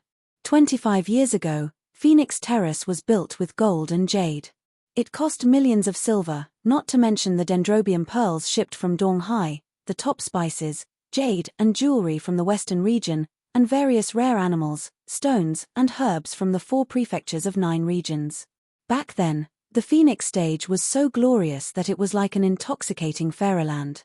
But now, dusk was about to fall, and the last rays of light shone through the sky. When the last trace of afterglow shone, the immortals would hold flowers, and the sun and moon would replace each other. Ning Shu stepped on the dark slate and looked at the crumbling ruins in front of her. It was as if she had entered a huge and barren tomb, and every corner seemed to be hiding ghosts. It had just rained, and everything was wet. The tip of her nose seemed to smell the thick smoke of the monstrous fire decades ago. I really saw it. It's her. Empress Ju really came back. Her ghost was floating in the air just now. Thousands of people knelt in front of Phoenix Terrace and kowtowed in panic. The leader of the elders pointed at the charred ruins in front of him with a trembling hand. Empress Ju came back for revenge. The capital city is going to be finished, and the world is going to be in chaos. Yes, yes, yes, we all saw it. Everyone is going to be finished. The crowd burst into sobs of fear. Standing outside the crowd, Hui Mo couldn't help but frown and whisper, one person may be lying. But hundreds of people saw it. It doesn't look fake. Ning Shu raised her head and quietly looked at the buildings that were currently charred. From left to right, from the flower washing pavilion that had been burned to the point where only its frame was left, to the towering Zhai Xinglu, and then to the Phoenix stage hidden behind the eerie shadow of the trees, His Majesty and Her Majesty are here. With a long shout, hundreds of Yongchengwei came with swords and dispersed the crying crowd. Get out of the way. Keep quiet. Kneel down to welcome him. They didn't expect that the news would attract His Majesty. Ning Shu and Hui Mo followed the crowd and knelt down. Wearing a bright yellow dragon robe, the Emperor and the Empress walked out of the dragon and phoenix carriage with a cold expression. The Emperor was close to 50 years old. In the past few years, there had been news that he was ill, but the majesty of the Emperor for many years still made him look dignified, especially at this moment. We will see where the vengeful spirit is. He pushed away the Empress's support and personally walked into the abandoned garden. He scanned the surroundings. Where are the ghosts? Where are the ghosts? Do you have the ability to appear in front of me? Under the escort of the guards, he walked around but did not see a single shadow. A mocking expression appeared on the emperor's face. He looked at the charred phoenix terrace and then at the terrified people kneeling on the ground. The flesh at the corner of his mouth trembled. He said coldly and angrily, "Today, I am here. Whoever dares to make irresponsible remarks and sneak around will be killed without mercy." The commoners all closed their mouths tightly in fear, no longer daring to use strange means to protect their heads. But just as the emperor finished speaking, a commoner in the crowd suddenly pointed and said, "Ah, it's here again, it's there." Ning Shu's gaze immediately followed the direction he was pointing at. Indeed, she saw that in front of the charred phoenix stage, there was a faint ghostly figure floating in the void. She couldn't see the figure's face clearly, but it really did seem to be wearing a phoenix robe. Especially the phoenix robe with thousands of tassels made of pearls at the end. It was extremely beautiful. At this moment, even Ning Shu was shocked by this scene. Her pupils suddenly shrank. The elder who had been crying immediately fell to the ground. "It really is Empress Ju. I saw her when Phoenix Terrace was completed. At that time, she was wearing that phoenix robe with tassels."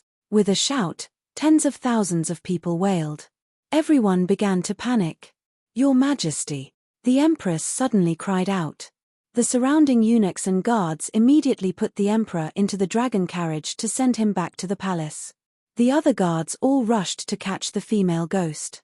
The sky quickly darkened. The ghost figure floated and scattered. As if it had sensed the people who came to catch her, it also quickly disappeared. The empress stood in place. She narrowed her strict phoenix eyes and searched the crowd. She shouted, "Where is Ning Shu?" Ning Shu, who was called out, wailed in her heart. She braced herself and walked through the crowd to kneel in front of the empress. She heard the empress bend down and angrily whisper in her ear, "I don't accept that ghosts are causing trouble. There must be someone who is causing trouble to my court. If you can't get to the bottom of this matter, then you will be the murderer of this case. Do you hear me?" With a numb scalp, Ning Shu bowed her head and replied, "My daughter understands."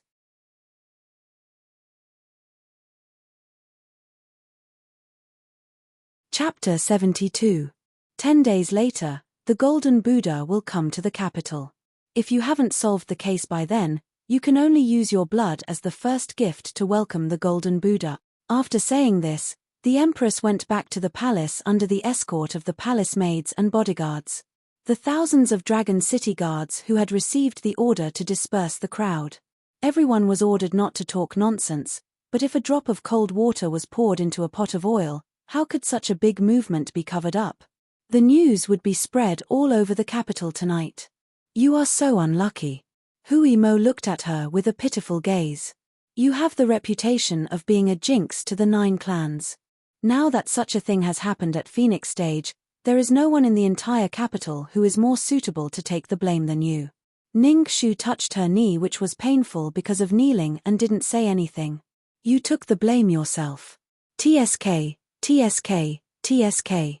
You're so lucky." Hui Mo crossed his arms and continued to mutter. He had been used to women's clothes these days. He had become immune to the 2 lumps on his chest. Sometimes he deliberately squeezed them more. Ning Shu's mouth twitched. She squinted at him. "Do you want to have dinner first?" "Why?" "Because you are going to do the autopsy later." Hui Mo blinked and asked curiously, "How do you know?" "Empress Ju burned herself to death. In order to create the perfect scene of Empress Ju's resurrection, there must be the same dead body." Ning Shu shrugged and said, "By the way, I remember there is a delicious meat pie nearby. You can get 2 if you buy it now. It will be sold out later." Hui Mo thought for a moment and felt that what she said was very reasonable. He quickly went to buy some meat pies and wrapped them in oil paper. When he was about to put them into his mouth, he heard the bodyguards who had been searching shouted, "There is a dead body here. Is it little Empress Ju?" Hui Mo opened his mouth and paused. Ning Shu smiled and took the meat pies from his arms. She said, "Young hero, let's go." The sky was already dark. Yongchengwei had lit up lanterns all over the place. The corpse was found at the highest point of Jiaxinglu, which was beside Phoenix Terrace. Compared to Phoenix Terrace, which had been completely burned into ruins, Jiaxinglu wasn't too badly damaged. However, the doors and windows had long rotted away, leaving the place empty and leaking air everywhere. As soon as Hui Mo went upstairs, he stepped on the puddle beside the threshold. He quickly jumped over. Why is the puddle so serious? The guard who found the corpse said, perhaps it was the rain that came in this afternoon. Lady Ning, the body is over there.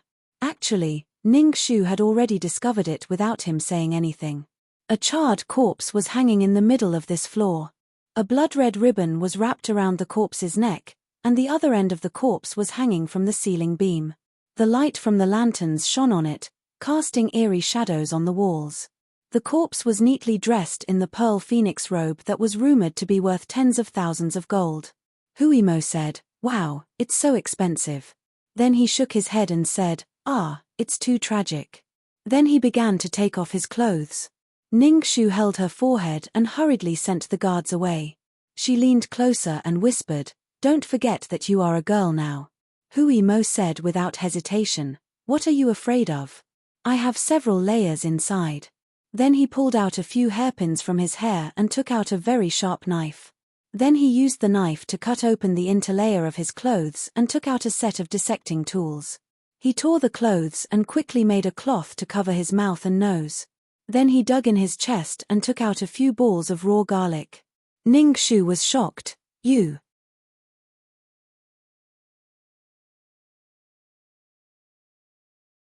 Chapter 73. Hui Mo takes a stone and starts to grind the garlic and soak it in the cloth. He says complacently, "Haha, how can I not take it with me? It took me 2 days to come up with this secret book. I won't teach it to anyone else. Isn't it smart?" Ning Shu wanted to say that he didn't mind the smell, but after thinking about it, she decided to keep her mouth shut. She took the gloves and the cloth towel soaked in garlic juice from his hands and put it on. She helped him carefully carry the corpse down and lay it flat on a platform without any water. The body has been dead for a long time. There is a dizzying smell coming from it. Hui Mo goes to the door and takes a deep breath. He comes back and squats in front of the body. He says, "Excuse me." Then he starts to work. 6 feet 3 inches tall. She was not raped before she died. The cause of death is that she was stabbed in the heart. The knife went right through her heart. She didn't show any signs of struggle. Ning Shu listens to him and analyzes, "Did you find any traces of knockout drugs in her mouth, throat, or intestines?" "No." The murderer was either a very strong man who could control her without any resistance and then stab her to death, or he suddenly swung the knife when she was unprepared. The knife went right through her, indicating that it was very likely to be someone she knew, which was why she was so unguarded. Or it was the last one. Which one? The ghost of Empress Ju enchanted her mind. Hui Mo trembles when he hears this. It was one thing for others to say, but he had seen it with his own eyes. The ghostly figure floating in the void was too real, and he couldn't help but believe it. He quickly shakes his head to shake the horrible scene out of his mind. He lowers his head to untie the phoenix robe on the body. The victim was burned after she died. Her face was burned the most.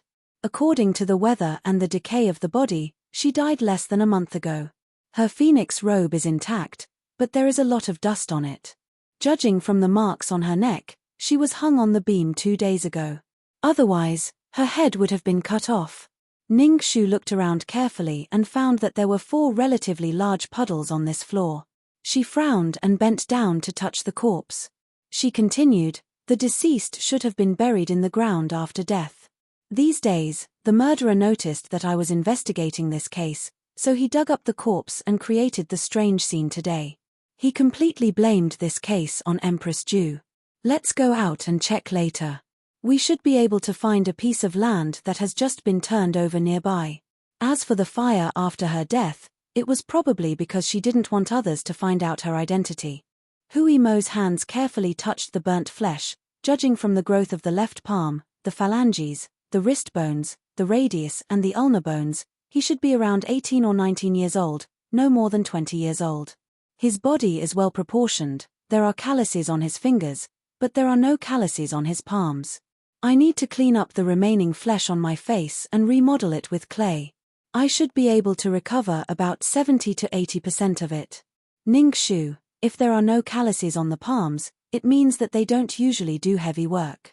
But if there are calluses on the fingertips, it's a characteristic of people who play the zither. She raises her head and looks from the high beam above her head to the broken half of the wall opposite the door. There used to be countless rare treasures here. They were either destroyed in the fire many years ago or stolen by the people who broke in later. Now the walls here are empty except for the grayish-yellow wall in the south. The mural of immortals descending to the earth with stars in their hands is broken and withered. Only half of the wall is left, which is particularly desolate. After looking at it, she goes back to Hui Mo and squats down. Please open her throat and check if there are any calluses or polyps on her vocal cords.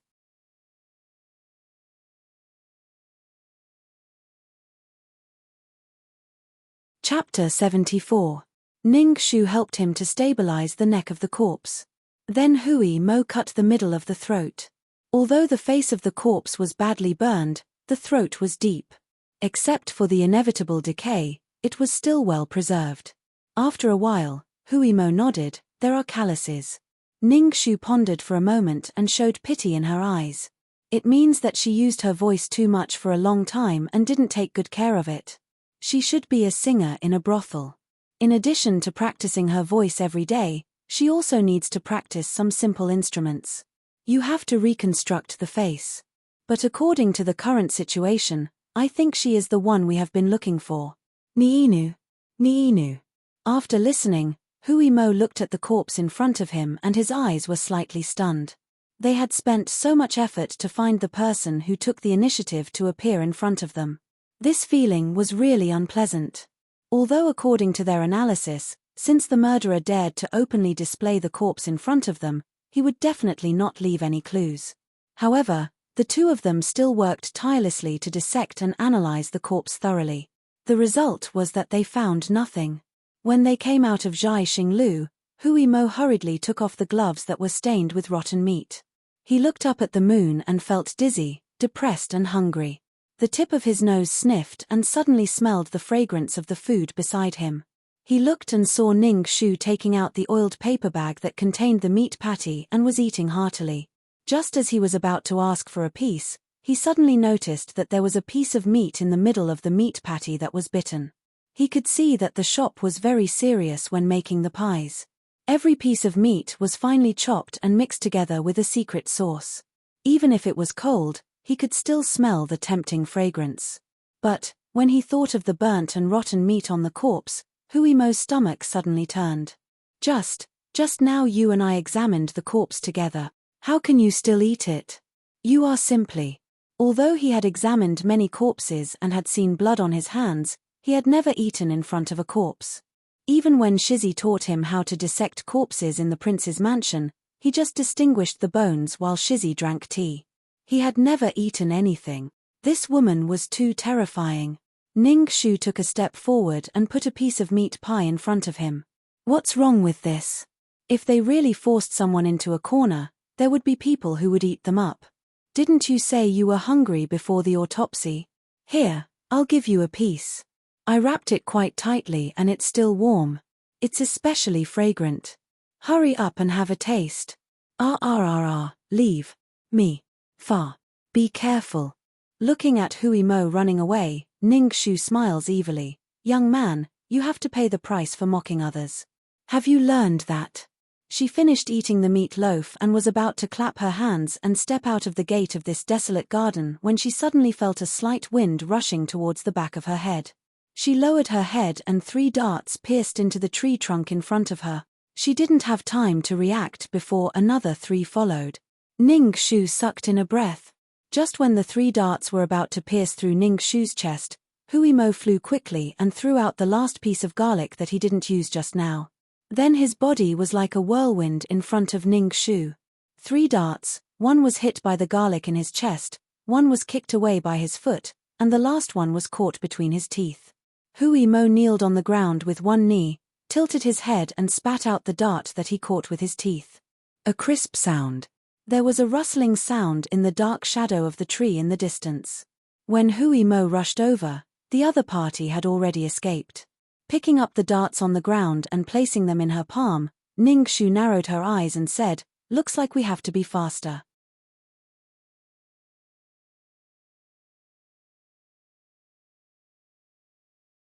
Chapter 75. On Phoenix Terrace, the ghost of Empress Ju appeared in front of His Majesty. On the top floor of Zhai Xinglu, a charred corpse in a phoenix robe appeared. These two pieces of news spread throughout the capital overnight. An oppressive and fearful atmosphere pervaded the capital. Even the number of people on the streets had decreased significantly.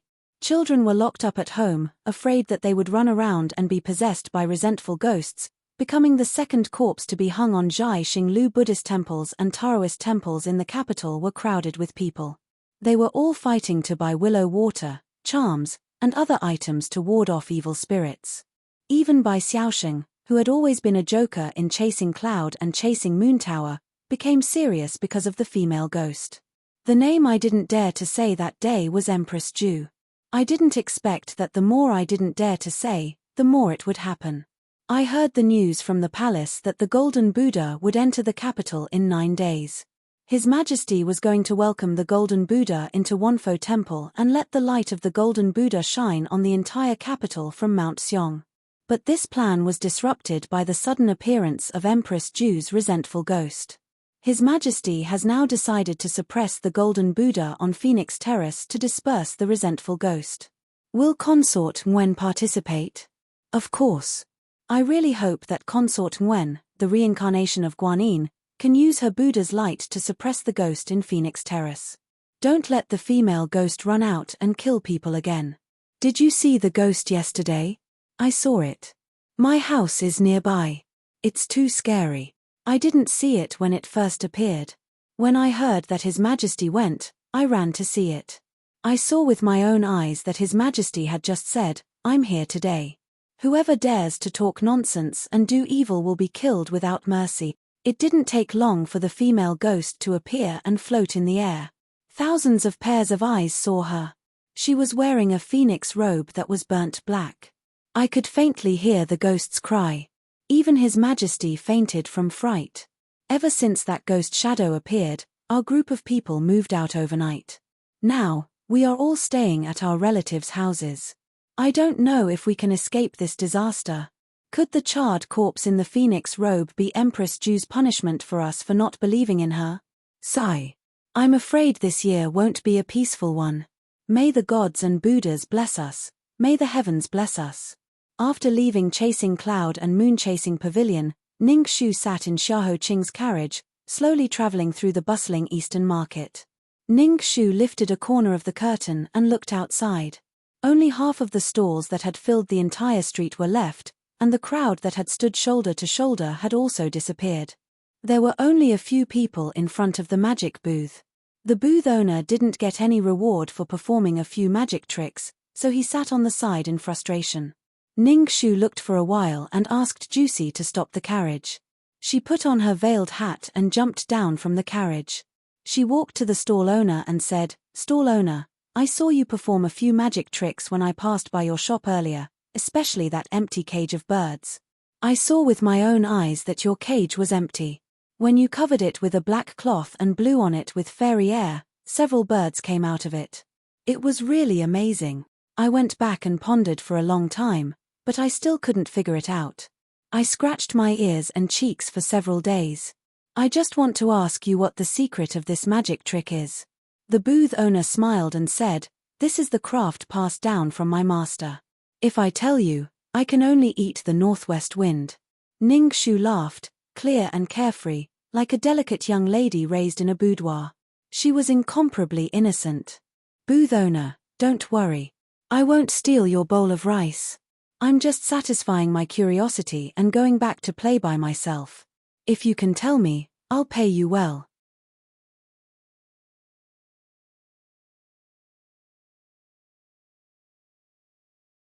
Chapter 76. The stall owner saw that she was dressed luxuriously and didn't seem like someone who was secretly learning from others. He also saw the small ingot of gold in her palm and immediately smiled. Actually, this magic trick is also difficult. It requires a long time of practice and refinement before it can become vivid and not be seen through. It's not difficult, but it's not difficult either. It's just a trick and a clever idea. Let's take the empty cage as an example. Actually, this cage was specially made. There was another layer below, and in the middle, there was a small mechanism. When I covered the cage with the black cloth, my hand took the opportunity to press the mechanism, and the few birds that were hiding in the lower layer came up. When I removed the black cloth, wouldn't the trick be completed? My mechanism is very secretive and the audience won't come close to look. Naturally, they won't find anything. So that's how it is. What a clever idea. So the so-called magic tricks and illusions are nothing more than this. It's a success if you deceive people's eyes, right? Ning Shu clapped her hands and praised. Haha, yes, yes, yes. Miss is really smart. Ning Shu smiled sweetly and said, Stall owner, my grandmother is celebrating her birthday next month. She also likes magic tricks very much. Can you teach me a few more tricks so that I can make her happy during the birthday banquet? After receiving the ingot of gold, the stall owner was very enthusiastic. Tell me what kind of magic trick you want to learn. Can you make flowers out of paper or flying peaches? I can also teach you the spirit monkey birthday banquet. Ning Shu said crisply. She is a follower of Guanyin goddess. I want to make a Guanyin goddess's image in the air. Do you have any good ideas? In the air? Yes. The stall owner showed a bitter smile. If I know what you want, I don't need to set up a stall here. I can just go to a Buddhist temple and become a senior monk. You are making it too difficult for me. Even my ancestor didn't have this ability. Ning Shu didn't have much hope. She thanked the stall owner and turned to get into the carriage. She shook her head at Xiahou Qing and said, I didn't get anything out of him. She picked up a cup of tea and moistened her throat. Her smile was slightly bitter. From last night until this morning, 3,000 Yongchengwei have searched the entire Phoenix Terrace, but they couldn't find the mystery behind the appearance of the ghost shadow. Even if it was really a magic trick, it was too seamless and difficult to understand. Based on the current situation, Empress Ju's ghost is probably the most plausible explanation. In front of her, Xiahou Qing slowly ground the bones in his palm and leisurely said, When I was 10 years old, my first plum blossom petal grew on the side of my neck. Father was furious and personally investigated the entire prince's mansion 3 times. He didn't find any problems. In the end, he beat my 8 closest bodyguards to death one by one. The remaining 86 people in my courtyard were all replaced, but he still couldn't prevent the second plum blossom petal from growing on the side of my neck when I was 17 years old. So far, I don't know how many batches of bodyguards have been replaced, but they still couldn't find the person who poisoned me. Even my father, after being mentally and physically exhausted, muttered to himself, Is there really a ghost in this world that can come and go without a trace? That's why this matter can be done so flawlessly. He sneered and asked, Do you think I believe it?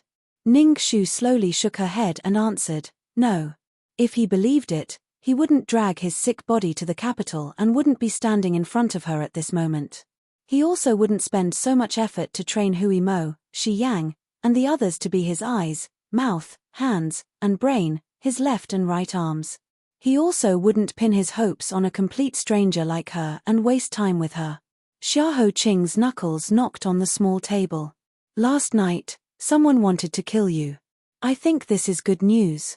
Yes. Ning Shu also agreed.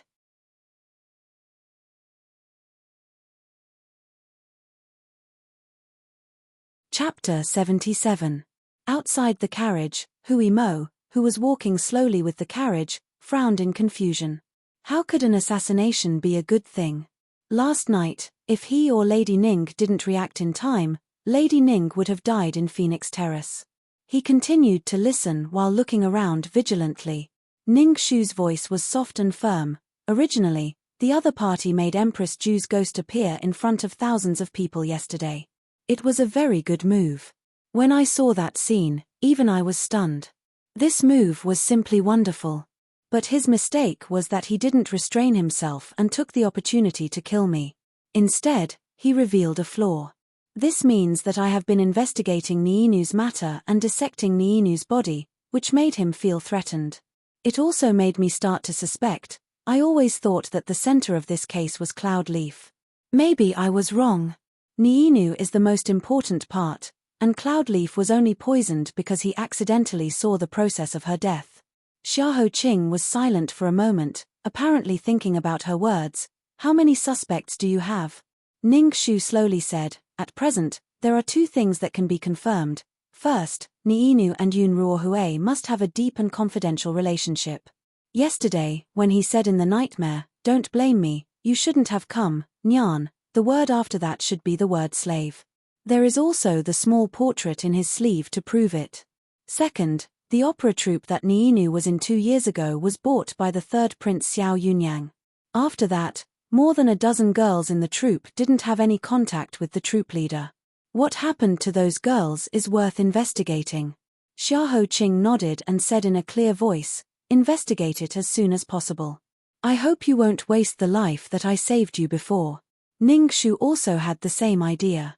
The morning bell of the 7th day had already rung. Whether it was the time she promised Madame Yun or the time to meet the Golden Buddha, there were less than 9 days left. Following their analysis, the carriage soon stopped in front of the Nanping mansion. Ning Shu put on her veiled hat and followed him into the mansion. This time, the treatment was much better than last time. Xiahou Qing magnanimously sent Ju Sai and Hui Mo to help her move all the files in the third prince's residence and read them together with her. Ju Si is worthy of being taught by Xiahou Qing to read 10 lines at a glance. He flips through the files very fast. Ning Shu is not much slower than him. Soon, the files they have read are piled up in front of them. Only Hui Mo begins to feel dizzy after flipping through a few books. Shouldn't investigating a case be something cool and heroic? I watched the great detectives in the drama. As soon as they appeared on the scene, their eyes would sweep around the crime scene a few times. Then, they would pinch their fingers and immediately pinch the murderer. Why do we keep drowning in all kinds of files and files? Ning Shu's eyes continued to work. She diverted some of her attention to him and comforted him with a smile. That's why it's just a drama. Most of the solving process of a case requires a lot of time to search for clues. This process is destined to be boring. Especially the older the case, the harder it is to find clues. This is even more important. In this dynasty, the princes can leave the palace and open a mansion after they are crowned at the age of 15. The files in the third prince's residence are only 5 years old. It's not a long time. Be patient. Hui Mo let out a depressed sigh and then calmed down. The hall quickly returned to silence. Except for the sound of several people flipping through the books, there was only the sound of Xiahou Qing's fingertips playing chess. Ning Shu watched from 7 in the morning until noon. When she was tired, she raised her head and twisted her sore neck. Then, she looked at Xiahou Qing who was sitting under the window. The bright light outside the window jumped in through the window lattice and quietly went through the bead curtain. It fell on his face and clearly reflected the curve of his side profile on the wall. In front of him was a white jade chessboard. There were 19 horizontal and vertical lines on the chessboard. There were 361 intersection points. He held white in his left hand and black in his right hand. He placed chess pieces one by one on the chessboard without any delay. Ning Shu was amazed and blinked her eyes. Then, she looked at Hui Mo and Ju Sai who were quite calm. It seemed that this scene was rare and ordinary. She thought for a while and guessed that Xiahou Qing was born with an amazing memory. Remembering the layout of the chessboard was just a small matter. Even if God's favored son was blind, he would never allow himself to be disabled. This man was really respectable and scary.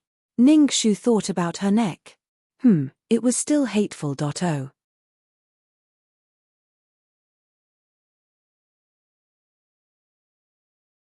Chapter 78. After cursing in her heart, Ning Shu continued with what she was doing. The 3 of them worked together, so they saved a lot of time. After a simple lunch, they filtered out all the files related to the girls in the opera troupe. In 2 years, out of the 24 girls, 15 died. When the results came out, Hui Mo frowned in confusion. How could so many die? He checked again. The time of death was Heaven's Choice Year 23, November 11th, Heaven's Choice Year 24, January 6th, Heaven's Choice Year 24, April 2nd, and so on. Except for the high death rate, he couldn't find any pattern. It felt like an accident. Ning Shu frowned slightly. Her eyes fell on these files for a long time.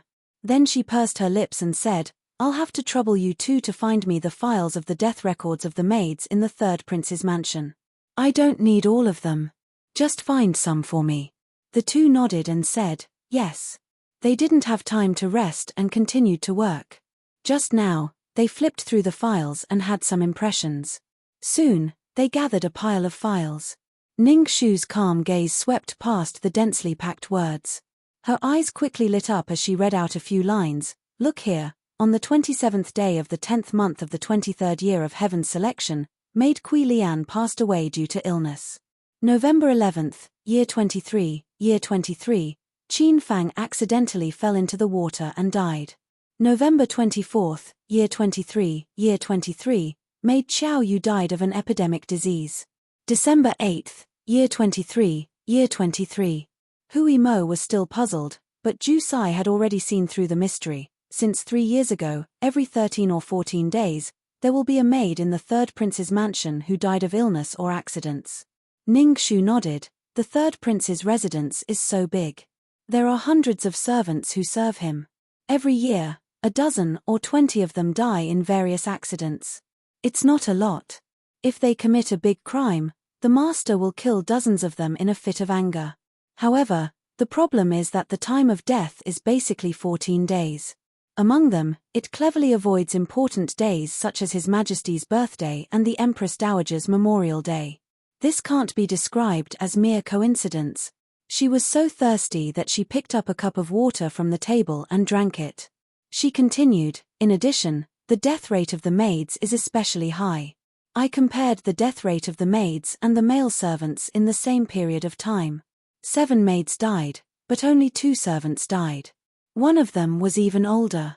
Just from these data, we can see that the third prince's residence is full of mysteries.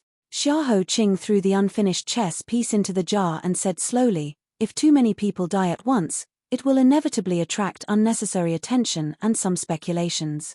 So he arranged a reasonable cause of death for everyone in advance, as well as the time of death. Hui Mo finally understood the mystery of the date and asked, but, even if he arranged the time in advance, what if too many people died at once? Stay in the mansion and let it stink. Ning Shu shook her head and said, don't forget, it is the third prince's mansion. There must be an ice cellar. After people die, they will be pulled into the ice cellar. After a few days, it is not difficult to move them out of the ice cellar and bury them. Moreover, before people die, he can send them out of the mansion in advance with some excuse. After a few days, he can report to the Ministry of Revenue. After people die, they will be buried in the soil. In the end, who will know who died and when they died? Even if the relatives of individual maids raise doubts, the people who can sell their daughters once will naturally sell them a second time for gold and silver. Many women from poor families, if they can be chosen to work in the third prince's mansion, they should burn incense. But who knows that the magnificent palace is actually a demon's den that eats people? Just thinking about it made people feel cold all over.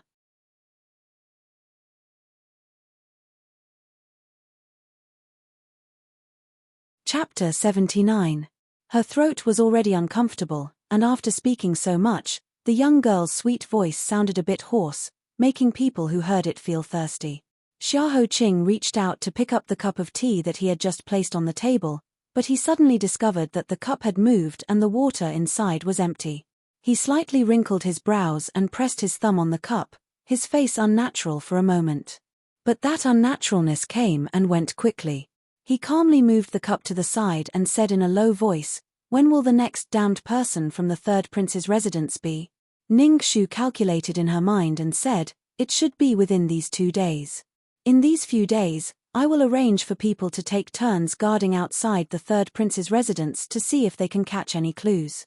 However, I am afraid that the matter of Phoenix Terrace will be exposed, so the third prince's residence will be temporarily restrained. Then it will all depend on luck.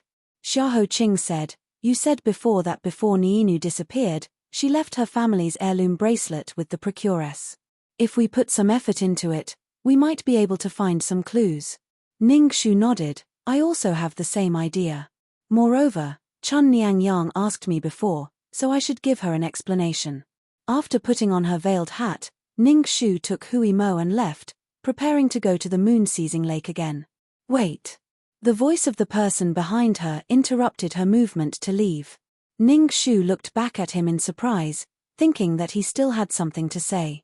But she saw that he suddenly threw a small jade-colored porcelain box in his palm. She caught it. Ian? Xiahou Qing seemed to be calm as he said, this is an ointment to promote blood circulation and disperse blood stasis. Take it and use it. She touched the porcelain box in her palm. It wasn't too cold, and it seemed to still have the residual warmth of his palm. Ningxu raised her eyebrows and said with a smile, is this an apology from your highness for strangling my neck yesterday? It was rare for the cold as ice his highness to feel guilty. Xiahou Qing pursed his lips and seemed to feel that the air in the hall was a little stagnant. He stretched out his finger and lifted a corner of the bead curtain. He frowned and said coldly to the window, you're thinking too much. I just feel that your voice is not as strong as before. It's hard to listen to you. Ningxu couldn't help but sneer.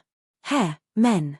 After Ningxu left, Xiahou Qing sat silently in front of the table under the window. The begonia outside the window bloomed just right. A pink and white petal quietly crept in and floated to the side of his hand.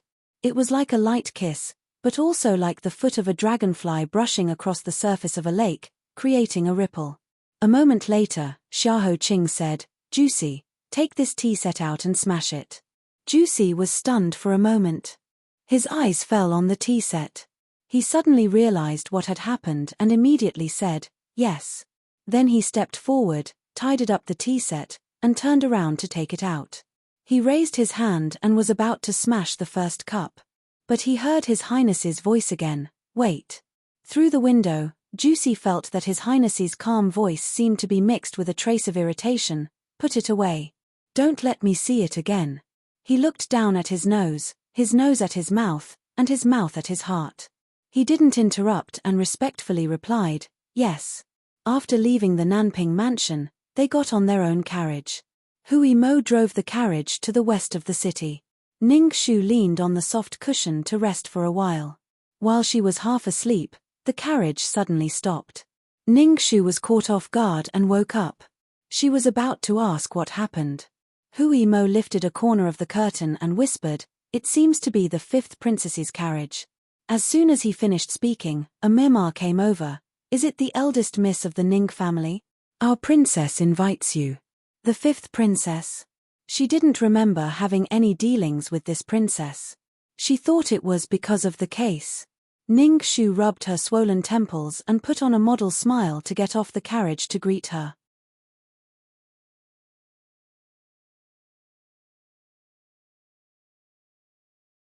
Chapter 80. Fifth Princess Xiao Changyu was the eldest daughter of His Majesty.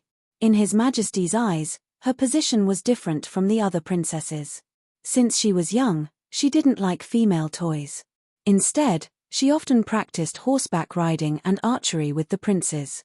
Her personality was straightforward, so she was deeply favored by His Majesty. Among the princesses of His Majesty, she was the only one who was allowed to leave the palace frequently. Her carriage was very luxurious and spacious. It was enough to seat 7 or 8 people. Just the luxurious decorations on the inside of the carriage were expensive. His Majesty's favor was evident. Although she wasn't particularly beautiful, there was a heroic spirit in her brows that ordinary women didn't have. I heard that Muhu gave the case to you. What have you found out? Ningxu bowed her head and said, reporting to Princess, Ningxu is still investigating and hasn't found anything. Xiao Zhongyu sighed, I really hope that this is all man-made and not real. To tell you the truth, ever since I saw the ghost with my own eyes yesterday, Imperial Father's head disease acted up again. He couldn't sleep the whole night and didn't even attend the morning court today. It was only when Consort Wan went to accompany and take care of him that Fu Huang felt better. Right now, not to mention Jing City, even in the palace, there are some people who are anxious. Recently, I often feel uneasy. I'm either sleepy or restless. I keep feeling that something bad is about to happen. Ning Shu said, Princess, please take care of your jade body. Ning Shu will do her best to get to the bottom of this matter as soon as possible. Then I'll have to trouble you. Xiao Changyu nodded.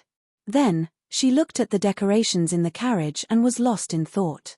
After a while, she said, How has he been recently? Thoughts turned in her mind. Ning Shu understood who he was referring to. She said, Da Gongzi has been taking care of the cloud leaf.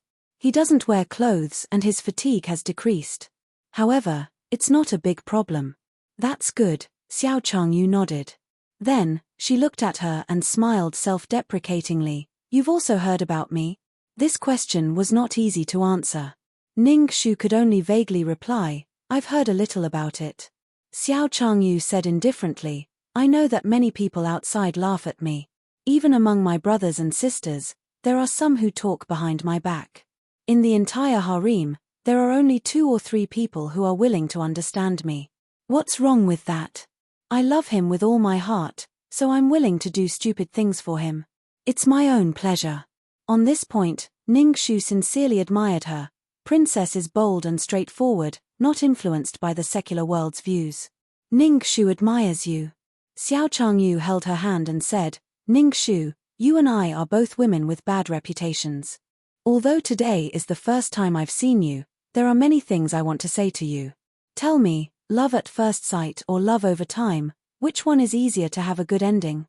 Ning Shu thought of her own experience of 7 lives. She believed that she was inferior in the matter of love, so she smiled bitterly and said, No matter if it is love at first sight or love over time, it all depends on the fate of the 2 people. Some people love at first sight as fiercely as their passion fades. After calming down and looking at it again, the past feelings are nothing more than chicken feathers on the ground. There are also people who have been stubbornly holding on for their entire lives, hoping for love over time. In the end, they just treat each other with respect, and even have nothing to say to each other. There are even people who go from their partners to their enemies, fighting to stab the other in the weakest spot. Forgive Ning Shu for being slow-witted and unable to give Princess an answer. She can only think of a sentence my mother taught me, don't force anything. Following her words, Xiao Zhongyu seemed to have thought of something and let out a cold laugh. The same arrogance of the Xiao family was undoubtedly revealed at this moment. Imperial father once told me that I am the imperial daughter, the girl with the best birth in the world. As long as I want something, I should get it. If I am not satisfied, then I will get rid of him. In the past, I always had misgivings about his thoughts.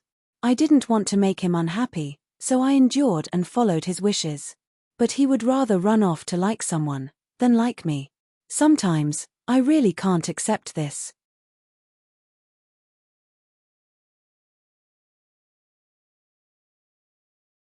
Chapter 81. Ning Shu looked up at her in surprise and found that Xiao Changyue's eyes were somewhat illusory. She muttered to herself, Don't force anything. But what if I insist? Your Highness. She realized that she had lost her composure and immediately changed the topic. Are you going to the west of the city? Yes. Does your Highness have any orders? Xiao Changyu casually waved her hand. No, you can go do your own thing. I hope to hear the good news of you solving the case as soon as possible. This princess came inexplicably, said a lot of inexplicable words, and then left inexplicably. Ning Shu suspiciously looked at the extravagant carriage. If she didn't hear it wrong, the 5th princess clearly knew who Yun Ruohue's sweetheart was. And her unwillingness and insistence, could it be let's go to the moon-embracing lake first? Ning Shu put aside her doubts and immediately boarded the carriage. Her eyelids twitched. She always felt that there was no time for such a short delay. Hui Mo immediately waved his whip. When they arrived at the moon-embracing lake, before the carriage had even stopped, Ning Shu's eyes were already stung by the pungent smoke. She couldn't care less and immediately lifted the curtain and jumped down. In the next moment, a huge rock pressed down on her chest. Hundreds of people stood on the shore, lamenting around a burning pleasure boat.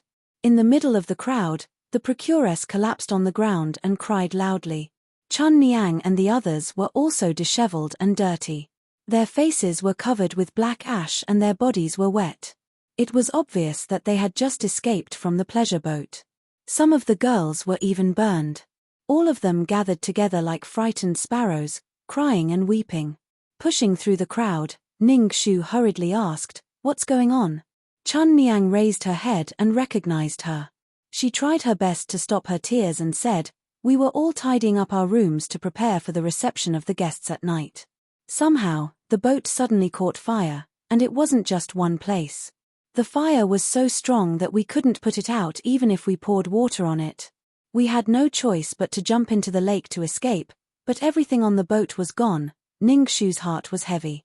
She bent down and asked, "Do you still have the bracelet that Niinu pawned to Mama?" The procuress cried, "What damned bracelet? It's gone. There was nothing. Everything I had was burned down. My life's work." The girls next to her covered their wounds and cried, "It's not enough that Empress Ju punished Niinu. How can she vent her anger on us?" On the surface of the lake, the pleasure boat let out a teeth-numbing sound. Like a giant beast that had died of old age, it slowly sank into the lake with flames that engulfed the sky. Other than the pungent smoke, there was nothing left. Looking at what happened in front of her, Ning Shu pressed her lips tightly. The clues left behind by Slave Nyan were scarce, and now the last direct evidence had sunk to the bottom of the lake. They were still one step too late. How could it be so coincidental? Hui Mo's face was tightly wrinkled. "If Fifth Princess hadn't stopped the carriage, we might have made it in time." Ning Shu walked to the lakeside and fished out a floating piece of the deck from the water.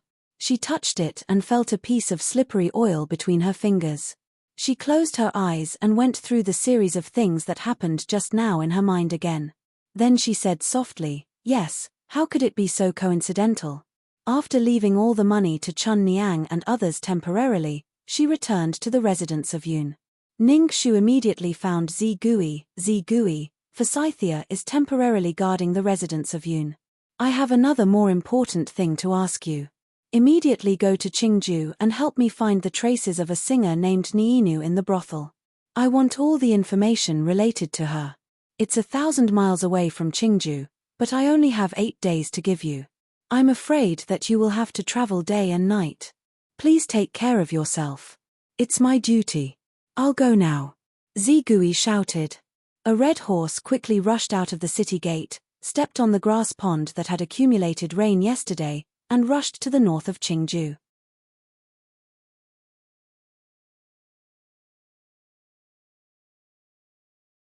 Chapter 82. Eldest Master, do you believe in vengeful spirits? Ning Shu sighed as she stood in front of Cloud Leaf's bed.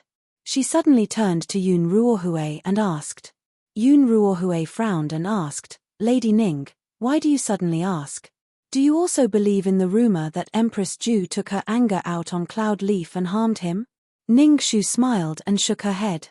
She pulled back her sleeves and cut off the extra leaves of a begonia. She inserted it into the flower pot beside Cloud Leaf's bed. "I've been troubled and unable to sleep for the past few days, so I casually flipped through Taiping Guangji. I was deeply moved when I read 2 stories. The first story was about Zheng Sheng, who was obsessed with love, who met Li Wa, who valued friendship and righteousness. The two of them eventually fell in love and stayed together for the rest of their lives. The second story was about Hua Xiaoyu, who was born of a concubine in the prince's residence. After her father's death, she became a geisha. Unfortunately, she met Li Yi, who was a hypocrite. After she was abandoned, her heart died and she became a vengeful spirit. In order to seek revenge, she wreaked havoc on Li Yi's life. Li Wa and Hua Xiaoyu were both born in the brothel, but their fates were completely different. How could anyone not sigh when they saw such a huge difference in their lives? That's why I asked just now. After arranging the flowers, she dipped her fingers in water and carefully sprinkled it on the petals. She turned to Yun Ruohui and asked, "Eldest Master, why do you think these 2 women ended up like this?" Yun Ruohui looked a little absent-minded. Probably because they met different people. Both of them were women who valued friendship and righteousness. It's just that some people are worth entrusting your life to, while others are not.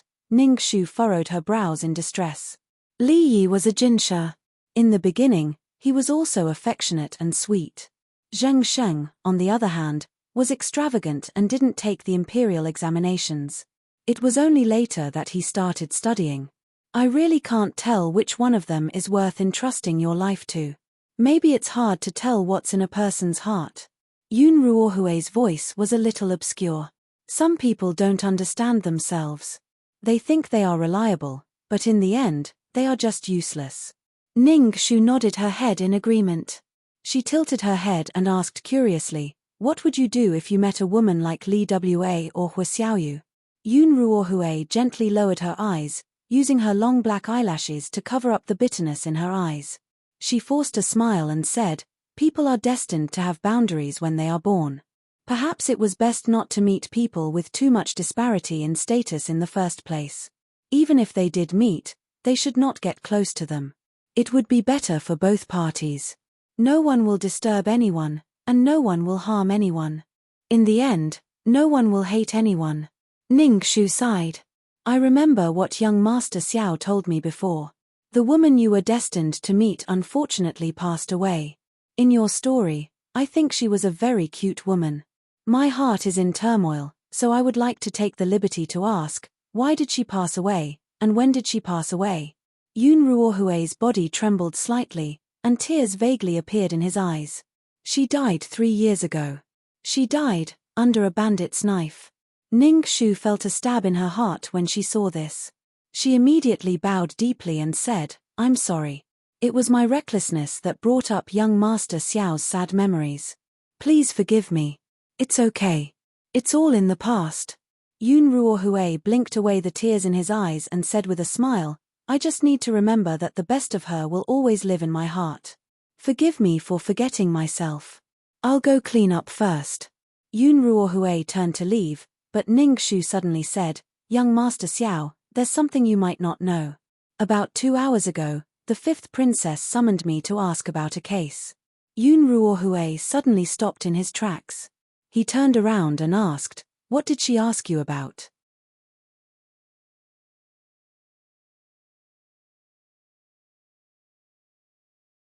Chapter 83. She didn't ask anything and only talked for about 15 minutes before ordering me to leave. However, something very strange happened right after. I originally wanted to go to the moon-embracing lake to ask the procuress on the pleasure boat for a piece of evidence, but I was delayed by the 5th princess's question. By the time I arrived, the piece of evidence had already been burned into the lake along with the boat. Does eldest young master feel that this is strange? Ning Shu looked up with a smile and carefully observed every inch of his expression. Yun Ruohui didn't even think, she definitely didn't do this. Without any hesitation. After he finished speaking, he realized that he was a bit agitated and arbitrary. He clenched his fists and then pretended to say unintentionally, "What I mean is, it might just be a coincidence. Her Highness the Princess is noble, why would she burn a pleasure boat for no reason? And if she did it, she didn't have to personally stop you. She could have sent people to cause trouble on the way. That way, no one would suspect her." "I think so too. I'm afraid it's just a coincidence." Ning Shu nodded with a smile and then shook her head, "But the culprit is another unsolved case." Yun Ruohui was silent for a moment and didn't speak. Looking at his departing figure, Ning Shu deeply frowned. She died 3 years ago. Then what was up with Niinu? Or did he deliberately say it to confuse her? This person was too complicated. He was like a combination of contradictions. The sweetness of the memories was real. The resentment when he talked about the death of his sweetheart was real. The anxiousness when he chased after her small portrait was real. Now, when he talked about the regret when he shouldn't have met in the beginning, it was also real, and the 5th princess. His reaction at the time was too fast, completely out of instinct. It was as if he had already determined that it had nothing to do with the 5th princess. But how did he know? And the rumors said that he was heartless to the 5th princess. Why did he exonerate her? His person was exactly the same as the ink-colored landscape on the robe he was wearing today. It was so hazy that she couldn't see through him. After Yun Ruohui left, Forsythia reported the movements of the Yoon residents in the past 2 days. Miss, I've been guarding here for the past few days. I've seen the eldest young master taking care of the cloud leaf with my own eyes. Young master is really doing his best. If this case was really done by him, then this person is too scary.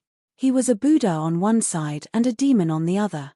Just thinking about it made one's hair stand on end. Ning Shu said, the human heart is something that cannot be guessed. This time it is definitely related to him, but it is not necessarily his doing. You continue to guard here and inform me if there is anything unusual. Tonight, Hui Mo and I will go to the third prince's mansion to try our luck. As it turned out, her luck had not been very good recently. Ning Shu waited outside the third prince's residence for 2 consecutive nights, but she didn't find anything. She didn't go to bed until it was almost dawn. Not long after, she was awakened by the sound of someone knocking on the door. Ning Shu angrily lifted the quilt. She heard Hui Mo outside the door. My Shizzy invites you. He is outside the mansion. She opened her sore eyes with difficulty and sighed. She forced herself to get up from the bed. Xiaoho Qing sat in the carriage and said elegantly, wait for me at the 7-mile bridge in the evening. For what? Ning Shu just asked and quickly realized which mansion was not far from the 7-mile bridge. Her eyes lit up. The third prince's mansion? Xiaoho Qing nodded slightly. It is not convenient for you to go in and find clues by yourself. I will take you in. Remember to dress up before you come. Then what identity should I dress up as? Bodyguard. Xiaoho Qing raised the corner of his mouth and showed an expression that was not a smile. Obviously, he meant you think too highly of yourself with your height. Then, under Ning Shu's gloomy expression, he slowly said 3 words, little eunuch. Ning Shu. You're tuning in to the Dreamy Chapters YouTube channel. We're so grateful for your support and don't forget to subscribe to join us on this incredible journey through captivating stories. Your generosity through donations truly makes a world of difference, as it's the primary source of revenue that allows me to expand and enhance this channel for you. Thank you from the bottom of my heart for being a part of this adventure.